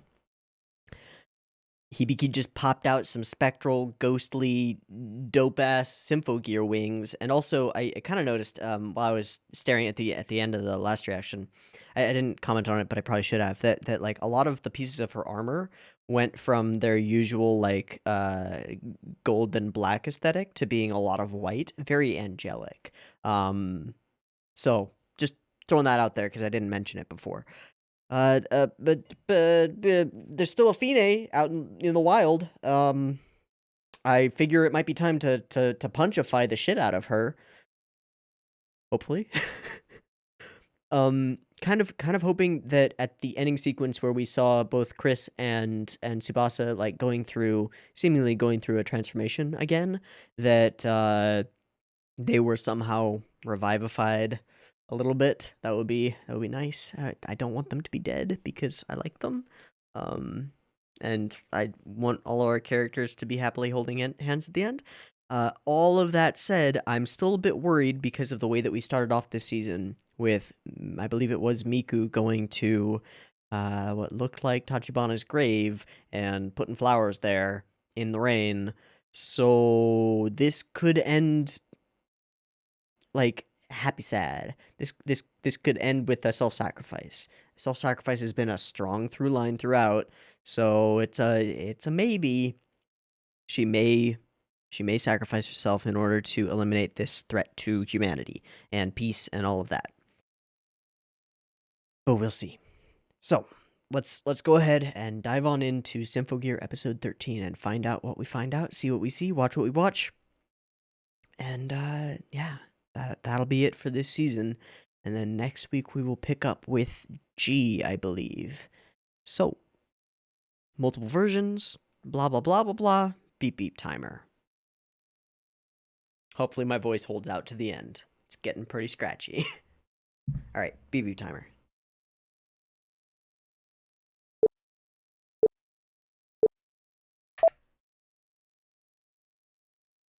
Well, this is different. What is in the moon? Oh.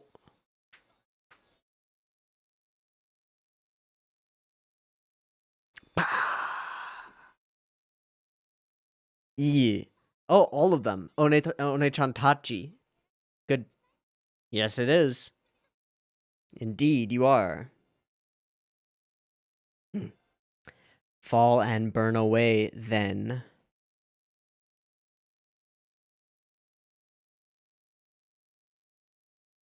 They all got fucking wings. Okay, they back. And white. All three of them got white elements. Hmm. Hmm. Hmm.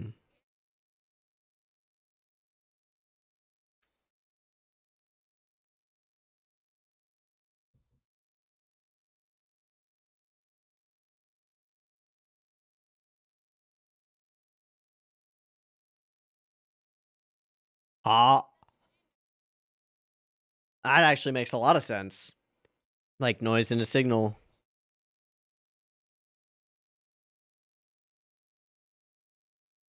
Hmm.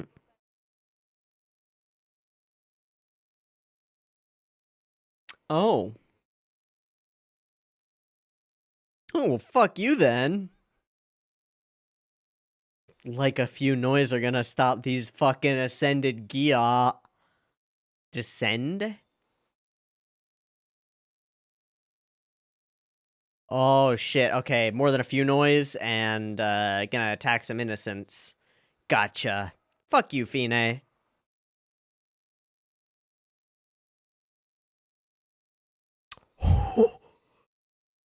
Perfect way to show our strength. Collateral damage, girl. Collateral damage, though. I mean, yeah.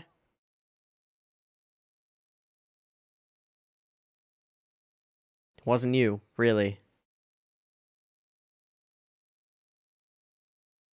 Mm.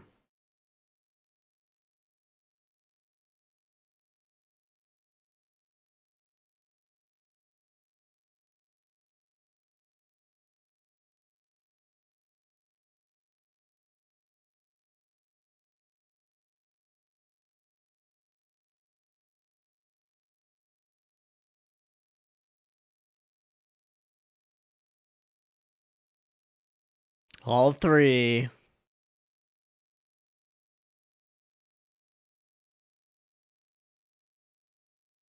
Let's punch some fucking noise. Ugh.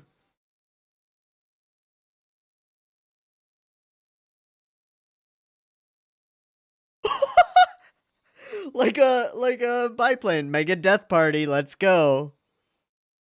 Go forth with all we have. And telepathy. Fucking OP.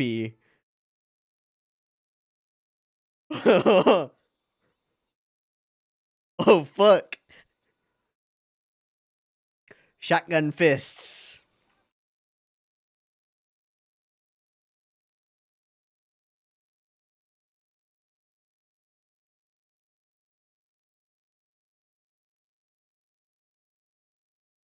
Nice touch to put a rainbow color around all of the subs. Oh my god.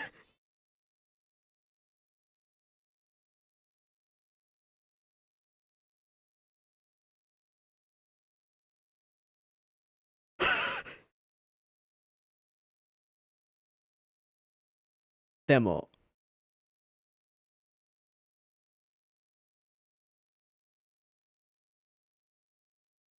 Is she attempting to fuse with a second relic?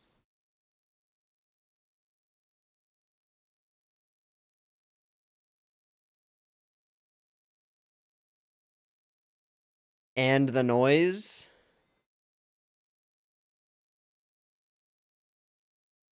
Uh-oh.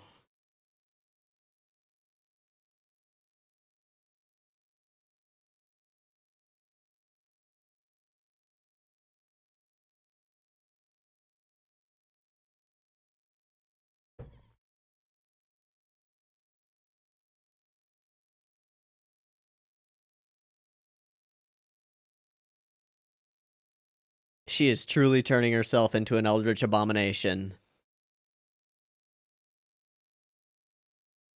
Oh, holy fuck. Oh, that's so Ava.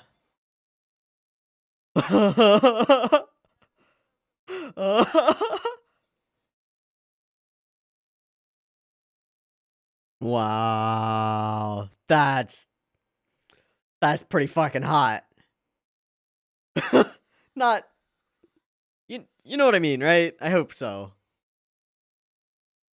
Ah, shit.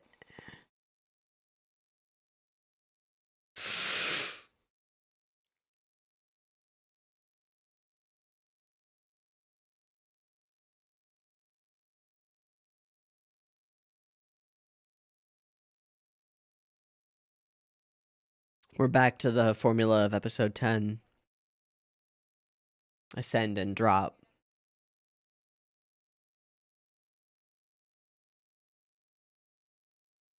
We're 3.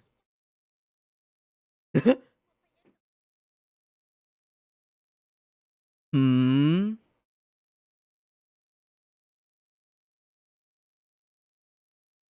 What's the idea? That means we can...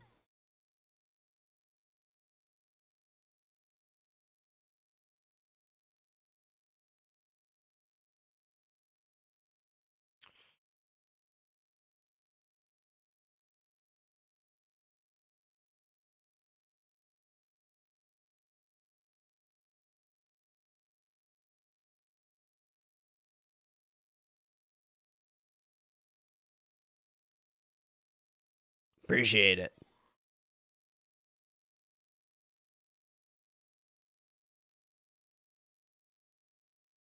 That's a little bit different. Ooh, upgrade. Oh, Saga. Oh. Hey. You're not my real mom!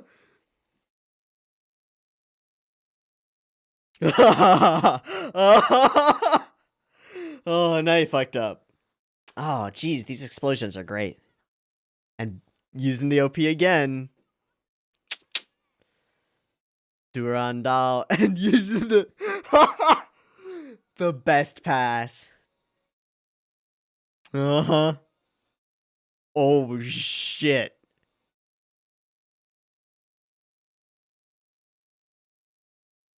Control it. Control it. Oh my god, the demonic wings.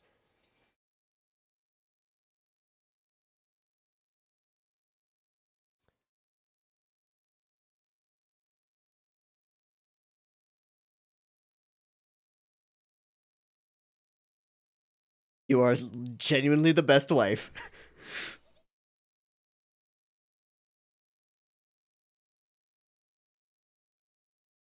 You can do it. You can do it. Hold on.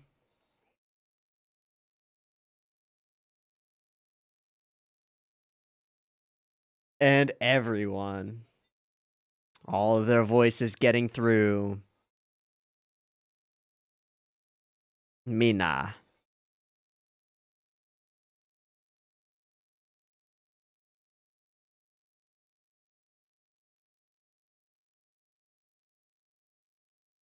Oh, that's a cool distortion effect. Yes, you do. Yes, you do. Every day. You can certainly try. Almost. Almost. Miku? There it is. Even if my body should turn. No, you're not.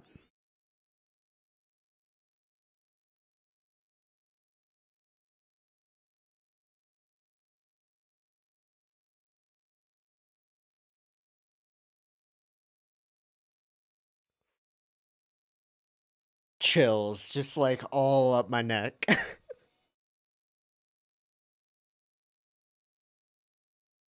Herself, bitch. And that. Oh! The name of the OP!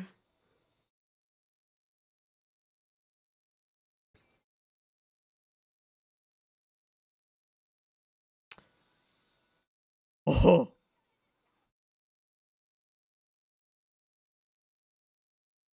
You don't have that strength, girl. You're all alone.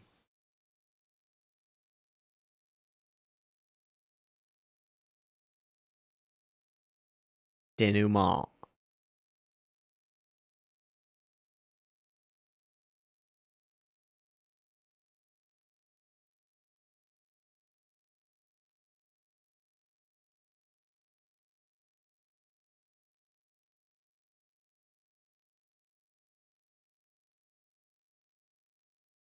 Yep. And to convince her that we don't need to fight.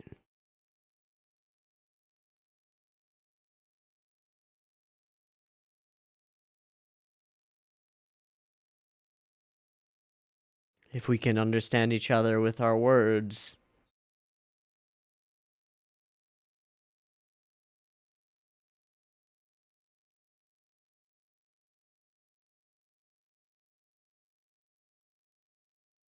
Songs, bitch!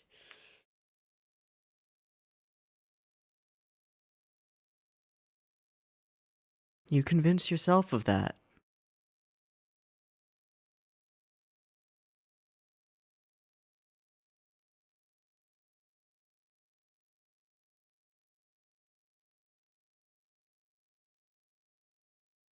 Mm.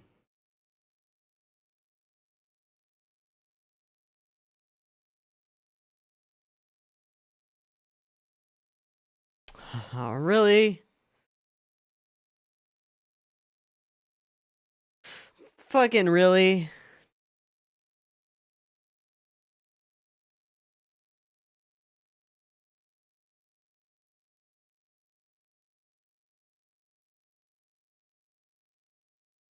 Man, I thought we were gonna have a moment, and then you had to try and bring a chunk of the moon down to Earth. Meteorite burning.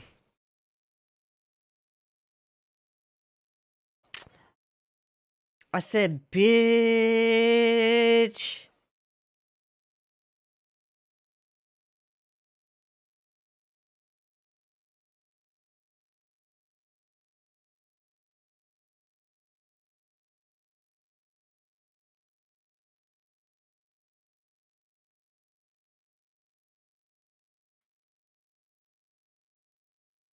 Punch her. Punch her. Okay.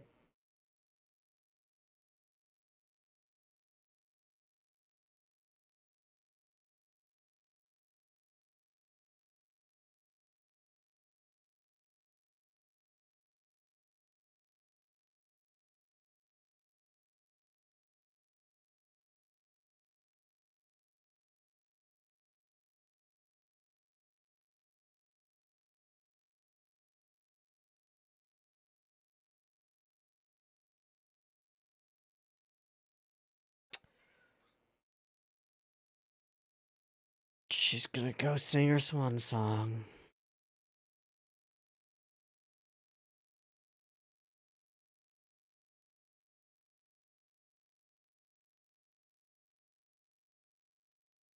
Well, we knew this was coming. Oh, and her eyes change.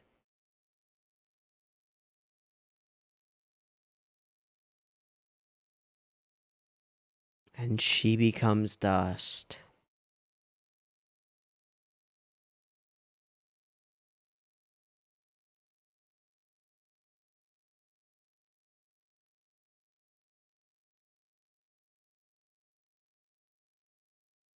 Self-sacrifice. It's one way.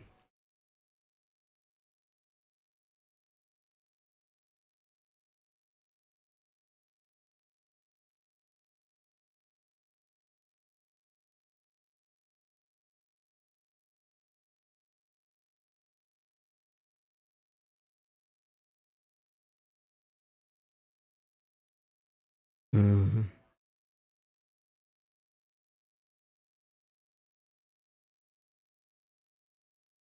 Fuck, that's cool.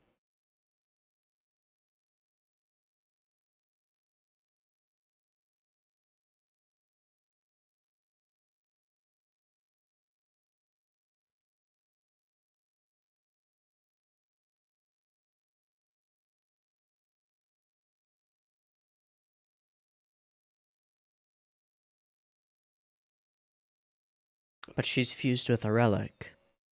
How much can she withstand?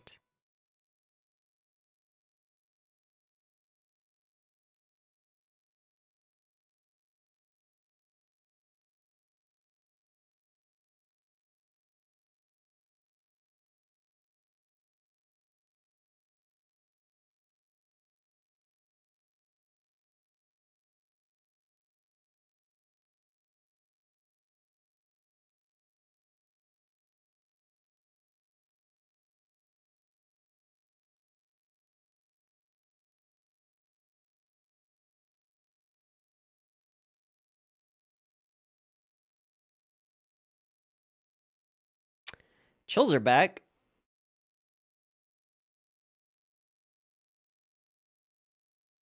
Hmm.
Hmm.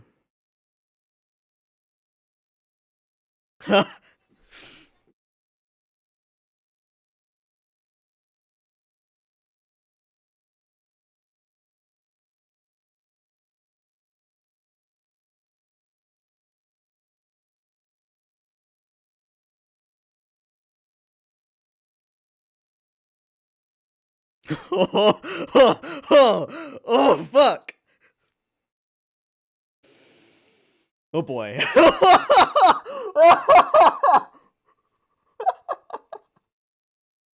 Uh-huh. That's gonna be a big fist. Oh, fuck.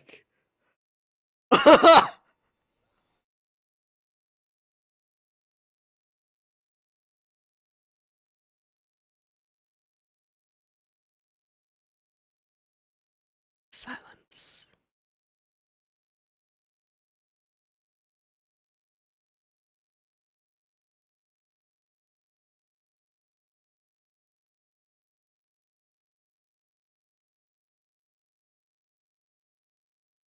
Yeah. Oh. Oh. Oh, fuck. Finally got to see them, but not with Hibiki.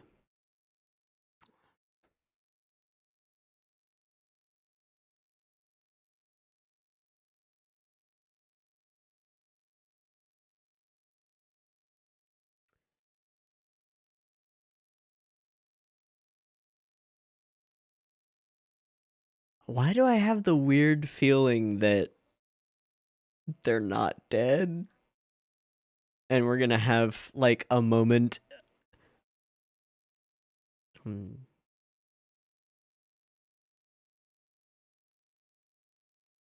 The publication of all the material.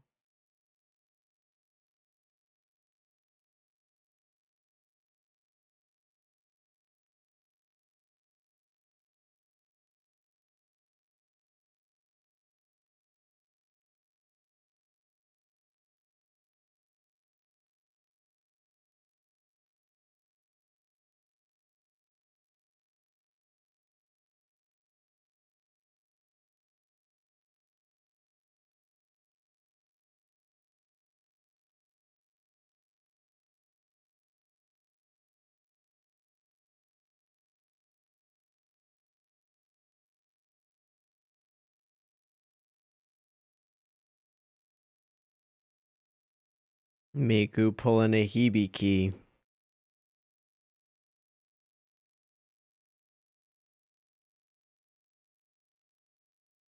And holding people's hands.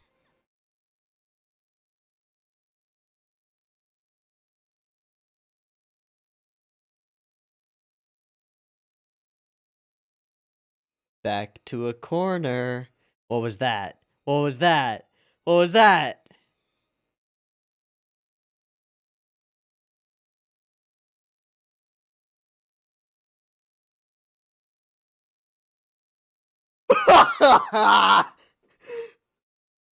Fucking hell.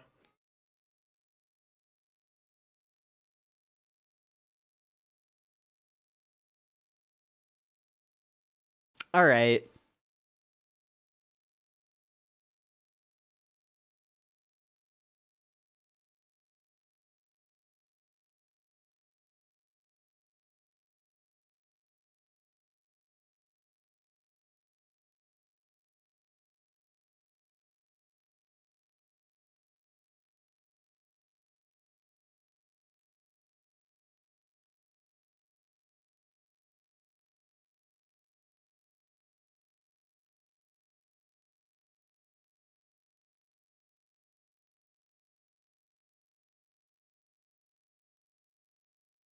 That's pretty good. Ah.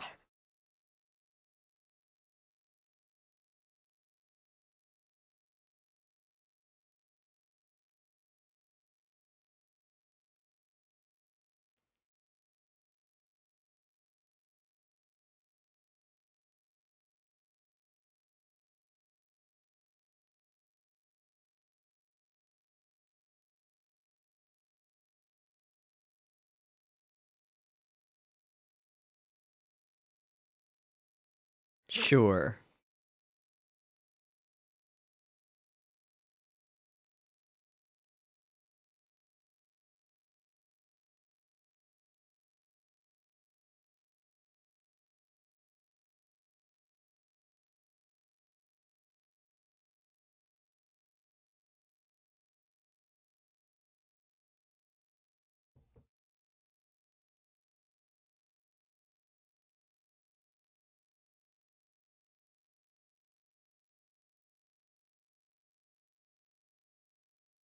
Real close to the end and Fiend.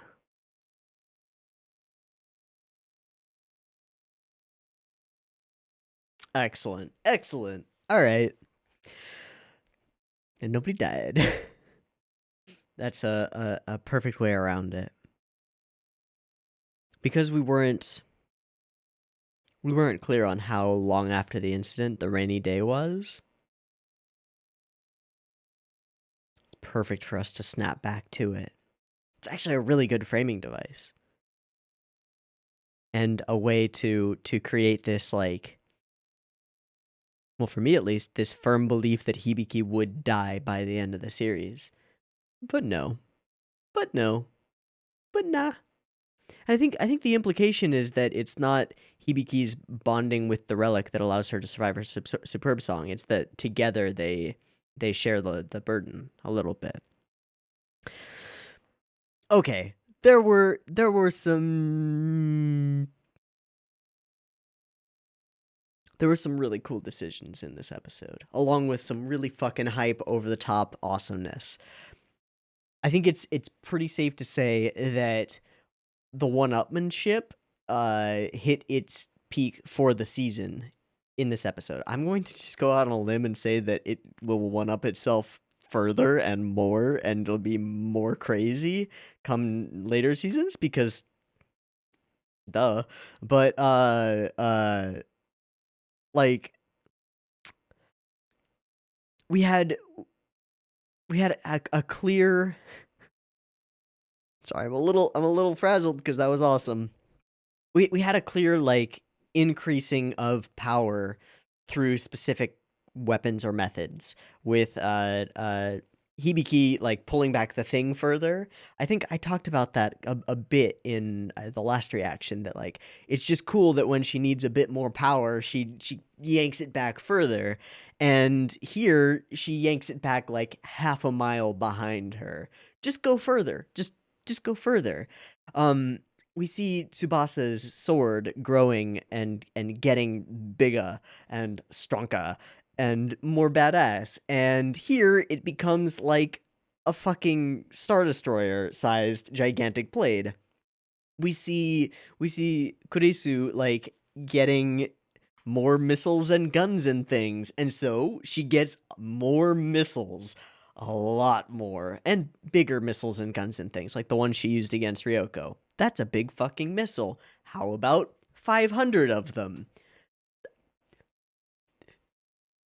If thing cool, more of thing also cool. Fucking love it. Fucking love it. It's simple, but I fucking love it. The first moments of this episode. So also the dot fall and burn away, then dot. Oh, that's cute. That's cute. The first moments of this episode, when they are just like some great Fine faces. Again, a little bit frazzled. The like we'll talk about Hibiki's, like, almost transformation into a demon and then being held back and like held to herself and her own ideals by her friendship with the others. And also the like, okay, we're starting to talk about it already though. The give and take. When you hold out your hands to support and bond with other people, they support and bond with you back, and they'll help you in your time of need. Hibiki is someone who saves and saves and saves and saves, and now, here in the most crucial, pivotal moment, everyone else turns and goes, thanks. And that's what she needed to hold on to her reasoning, her reason for being, very literally. Having a harmony in 3 parts here. It's fucking dope. The split frames accentuate that. Showing some new powers and things are awesome. I fucking love that they used this particular shot that is reminiscent of like a biplane almost, screaming through the air with a cannon going off in all directions. It's fucking great. The punchy bullet fists, fucking great. Love it. Got some distinct young Wenli. That's not right. Young, yellow hair, ruby, Xiaolong. Jesus. And yeah, got some cool things. I love the one-upmanship on Fine's part for stabbing, I think it's Solomon's cane, into herself and then taking upon herself like all of the power of the noise that she has unleashed on this city. It's also some solid body horror here with the fleshy like bits lashing out and grabbing onto it. That's real. Ugh. And this and grabbing Durandal and then becoming this gigantic, draconic, horrifying thing that she sits inside of as though resting on a giant golden throne.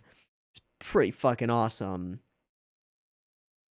With black in her hair along with the blonde, also pretty fucking cool. Do we get Blue Flash? Is this where we get Destroyer or whatever? No. Okay, and then I just have to say, like, there was some serious Saga Fest stuff going on here. The number of good-looking explosions in this sequence is really high. It's a lot. There are a lot of them. There's also some just genuine, interesting creativity going on here. Is this where she goes big mode? Yeah, Destroyer Blue Flash. Fucking cool. Pops on in. Gonna blow the shit out of you. Boom. I love this little touch that she is firing her gun to keep the sword spinning through the air so that it can get to Hibiki. It's teamwork. It's teamwork. And then this is really cool. The expansion of darkness across her is fantastically done and really impactful. The fact that there aren't outlines on the inside of her silhouette, that she just becomes like a void of darkness, it's a really cool aesthetic that I don't think I've seen anywhere else, and I really like it. Here she looks straight up like Gon Freaks, just saying. Like, that is a Gon face, and it's great. The wings that she has becoming almost bat-like and demonic, awesome. And then they, of their own volition, come over to her and hold her and carry her through it, protect them all. And in the most important moment, as she is about to give in, Miku. Perfect. Perfect. Predictable? Sure. Why is it predictable? Because it's the thing that needs to happen. It's right. It's right. Explosions as fuck. I will not be destroyed. Whee! Alright, girl. And even here, even after all of that, Hibiki holds true to her ideals. We can understand each other. I will do everything in my power to convince you that we shouldn't be fighting. And she takes her up to this spot, the spot where she and where is this the spot where who was it? Was it Hibiki and Tsubasa who came up here, or was it Kanade and Tsubasa? It was one of the two. I'm sorry that I can't remember. I just can't remember at the moment. But where they went, no, it was Hibiki and Tsubasa, I believe. They went up here after a run, I believe. And this is where Tsubasa realized that, like, this maybe is the thing beyond the battlefield, the thing worth protecting. And so we come back to this spot, and she tries the same thing, like, look, it's beautiful. Don't you want to not destroy it? And I believe that I said once we hit this scene, like, we go from explosion to this scene, and the music changes, right? Right. Silence. and then a softer piece starts playing, I said denouement, right? This is where we start winding down. That would be traditionally how this would go. We would end up with a bunch of character moments and like just a wind down. Let's subvert the audience's expectations. Yay! The battle is won. Everything's good. She's going to realize the error of her ways and either rescind control of Ryoko's body or otherwise become an ally for the future, whatever, blah, blah, blah. We can understand each other. And then...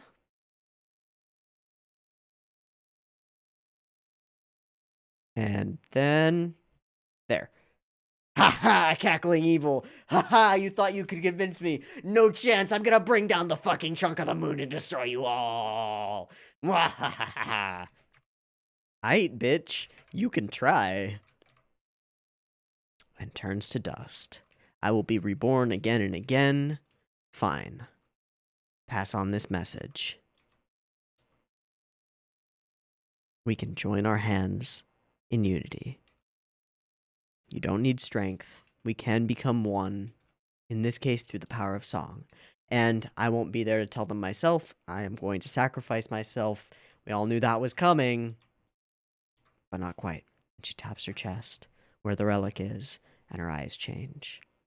And she becomes Ryoko again. That's pretty cool. We kind of get to redeem Ryoko, not Fine. Fine is cackling maniacal evil.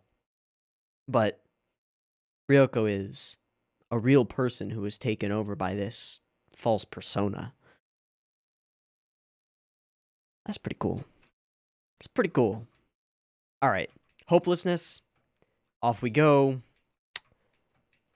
And we sing the song. We get the color swap. And Miku cries. But no. We're coming with ya. We're gonna do this ourselves. Another thing that I like is the sound that we get from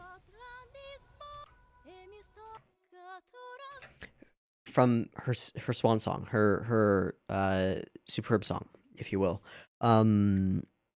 It gives this interesting implication. Just because there are so many layers of reverb on it, it seems as a viewer that her song is echoing out across the globe. Like, her song is being heard by everyone in this moment. And I will headcanon believe that regardless of whether it's canon or not. I don't really care. Everyone hears Hibiki singing in this moment, and the action that she's taking echoes out across the world. It is the song that unites, and that's pretty fucking cool. But then we've got one last gasp. Now, I love the song that they sing. It is awesome. I love that they hold hands as they go, and each of them goes through talking about, and in the song and in the dialogue, reach others. Talking about their own personal motivations. One, I think Tsubasa says, I truly became a sword, or something, I don't remember. But then we get the fucking poof, poof, poof, big fucking sword. Not enough missiles. Hey, you need more missiles? And fists of fury, baby. Pow. And it is the end. And then fucking Miku never gets to watch the meteor shower with Hibiki. Oof. Imagine that. The thing that you love, like, of the world, the sight in the sky that you love more than anything, is actually made up of chunks of the person that you love in this world more than anything. Oh, that's awful. It's awful. And then we snap back to the present. I do want to see this. Constitutional breach. The opposition, I don't know. Is that just saying, like, in political terms of the opposition party as the party not currently in power? President statement, little jab at USA. Okay, cool. and then we get the crash, bang, boom. There are noise, and then in this moment, as Miku stands, as far as we know, powerless in front of this thing, we get these flashes, and I straight up thought that Miku was like gonna awaken something inside herself and like become. But nope, it's our friends. Hey, what up, girls? Hey, Genjudo. Hey, Ogawa. Sorry for lying to you again, by the way. This world has songs. It's a really lovely ending. An ending with an eye toward continuing the series in the future. Okay. Well, I think I might as well do some closing thoughts on this first season of Symphogear, because in case you can't tell, I enjoyed the fuck out of it, and it hits a whole lot of the right beats and elements that are the things that I appreciate most about anime. It hits a whole lot of them. We've got strong characters, simple characters. I wouldn't say one-dimensional by any stretch, but simple characters. They're not that complicated. I mean, I think the most complicated character in this season was probably Yukine Chris, and her character is a pretty simple depiction of a disillusioned individual who's fallen in with manipulative people and learns through interactions with other relatively simple characters that that's maybe not the way she wants to live her life. That's still pretty simple. There are layers to it, certainly, but it's still a pretty simple character, but a strong one. An archetype that is recurring for a reason. Relatively simple characters. Um, the ideas at play here I would call powerful, but not necessarily the most complicated depiction of philosophical conflict that you could ever get. And I don't think that matters very much because it works and it hits a couple of beats that I happen to really, really resonate with. The animation and production is the thing that I was told before going into this that I should just be ready for it to be pretty mediocre.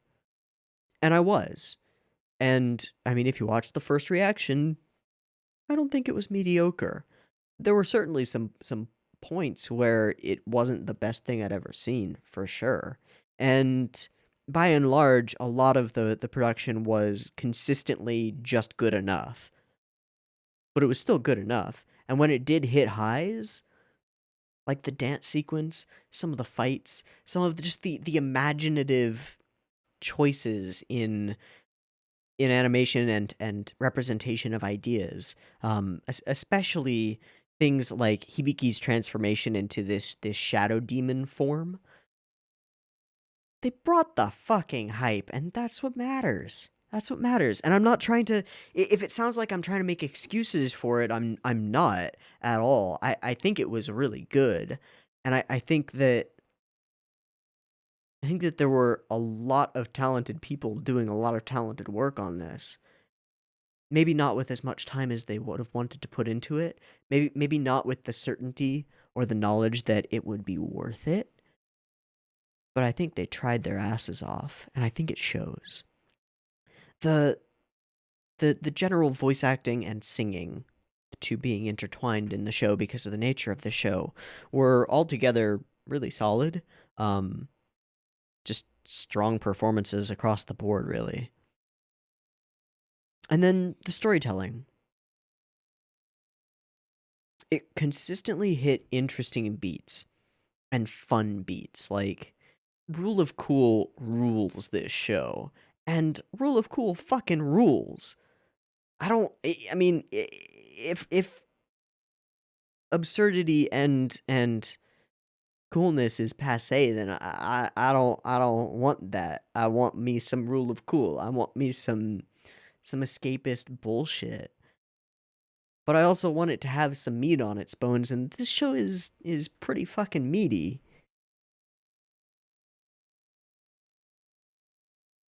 I like it. I like it a lot.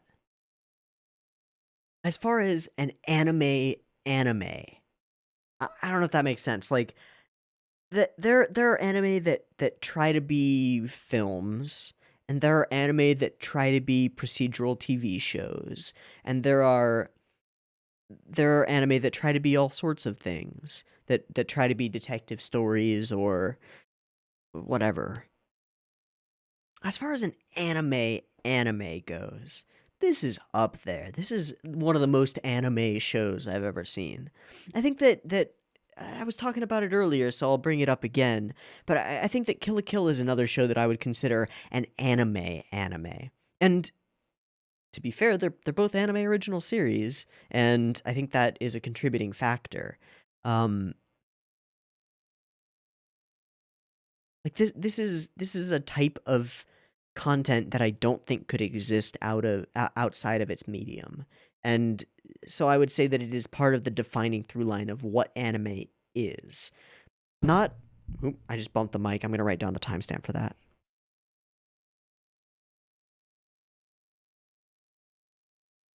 Okay. Sorry. Um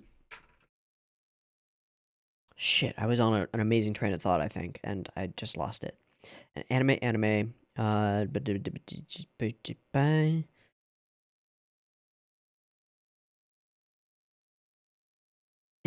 it's a defining characteristic of its medium because it exists solely within the medium. Oh, I was going to talk about like manga adaptation as being something different because I think it is something different. Um, I think it's a distinct form of storytelling that doesn't always translate to animation, and I think that animators working toward a serialized 20 some minute show have a very different set of the results of an anime built off of a manga are almost always recognizably different from an anime built as an anime. I think that the only studio that really transcends that gap, from my experience, is KyoAni, um, because they're really fucking talented and are willing to mess with the source material. I would say that K-On! Is another like anime, although it's one that's much more dialogue driven. But it's just this is so steeped in and aware of its own like place in the tropes and general through line of what is anime and why do people like it. That I don't know. I don't know if you could show this to a non-anime watcher and have them get it. I could be wrong. I could be wrong because it's a fucking hype fest and it's pretty awesome on its own right. But it is so distinctly anime in its presentation and aesthetic and form of storytelling, the nature of the characters, everything about it. And that's exactly what I want. Ah,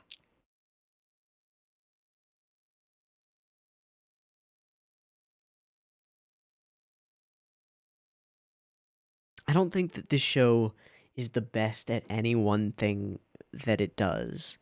But I think as far as being a condensation of what I love about anime, it's really far up there. There's a lot here to love, and I embrace it wholeheartedly. So, I am excited for next week when we get to start the hype cycle all over again with I believe it's G next. Um Real excited to start that. I hope you are too. And I think it's about time to wrap this up for the moment. So, I've been Teeaboo. This has been Symphogear. It's pretty fucking good. Nice. Thank you, all of the relentless Symphogear shills in my Discord. Thank you, Ant and Cyros. I appreciate it. Yes, I'm calling you out. I do appreciate it. It was worth watching, and we're gonna continue watching it. So thanks. I've been Teeaboo. This has been Symphogear. I hope that anyone who is watching this for the first time along with me, I know there are a few. I hope that you've enjoyed this little journey as much as I have, and I hope to catch you next week where we take our first steps into the next segment of it. From what I know, it only gets more interesting and more fun from here. With the sort of confirmation that people will be watching, you know? There's there's definitely an element of fear of failure in this first season. Like a fear of going too far all the way out, which to some extent conflicts with the message of the show, but at the same time doesn't, because they are going all out. It's just that they maybe don't have the resources necessary to do it in quite the way that they want to. So I'm really excited to see what they do with a new season, to brew up new ideas, to build off of what has come before, and with a little bit more security, a little bit less like, if this fails, we're all screwed. A little bit more of trust in themselves, you know. That's sort of the thing that I feel about this season is like they went way out on a limb to make this happen, and they weren't sure if that limb was going to snap and break out from under them. But after its reception being pretty good and them at least recouping their expenses on it, and I think if I'm correct about how well this was received, making some money off of it, they would be able to convince producers and people with funding that, look, we can do this. We can go further out on this limb and it won't break. And more than that, the limb is getting stronger because the fan base is getting stronger. And more than that, we're spreading our own wings, and even if it does snap out from under us, we'll be able to pick it up.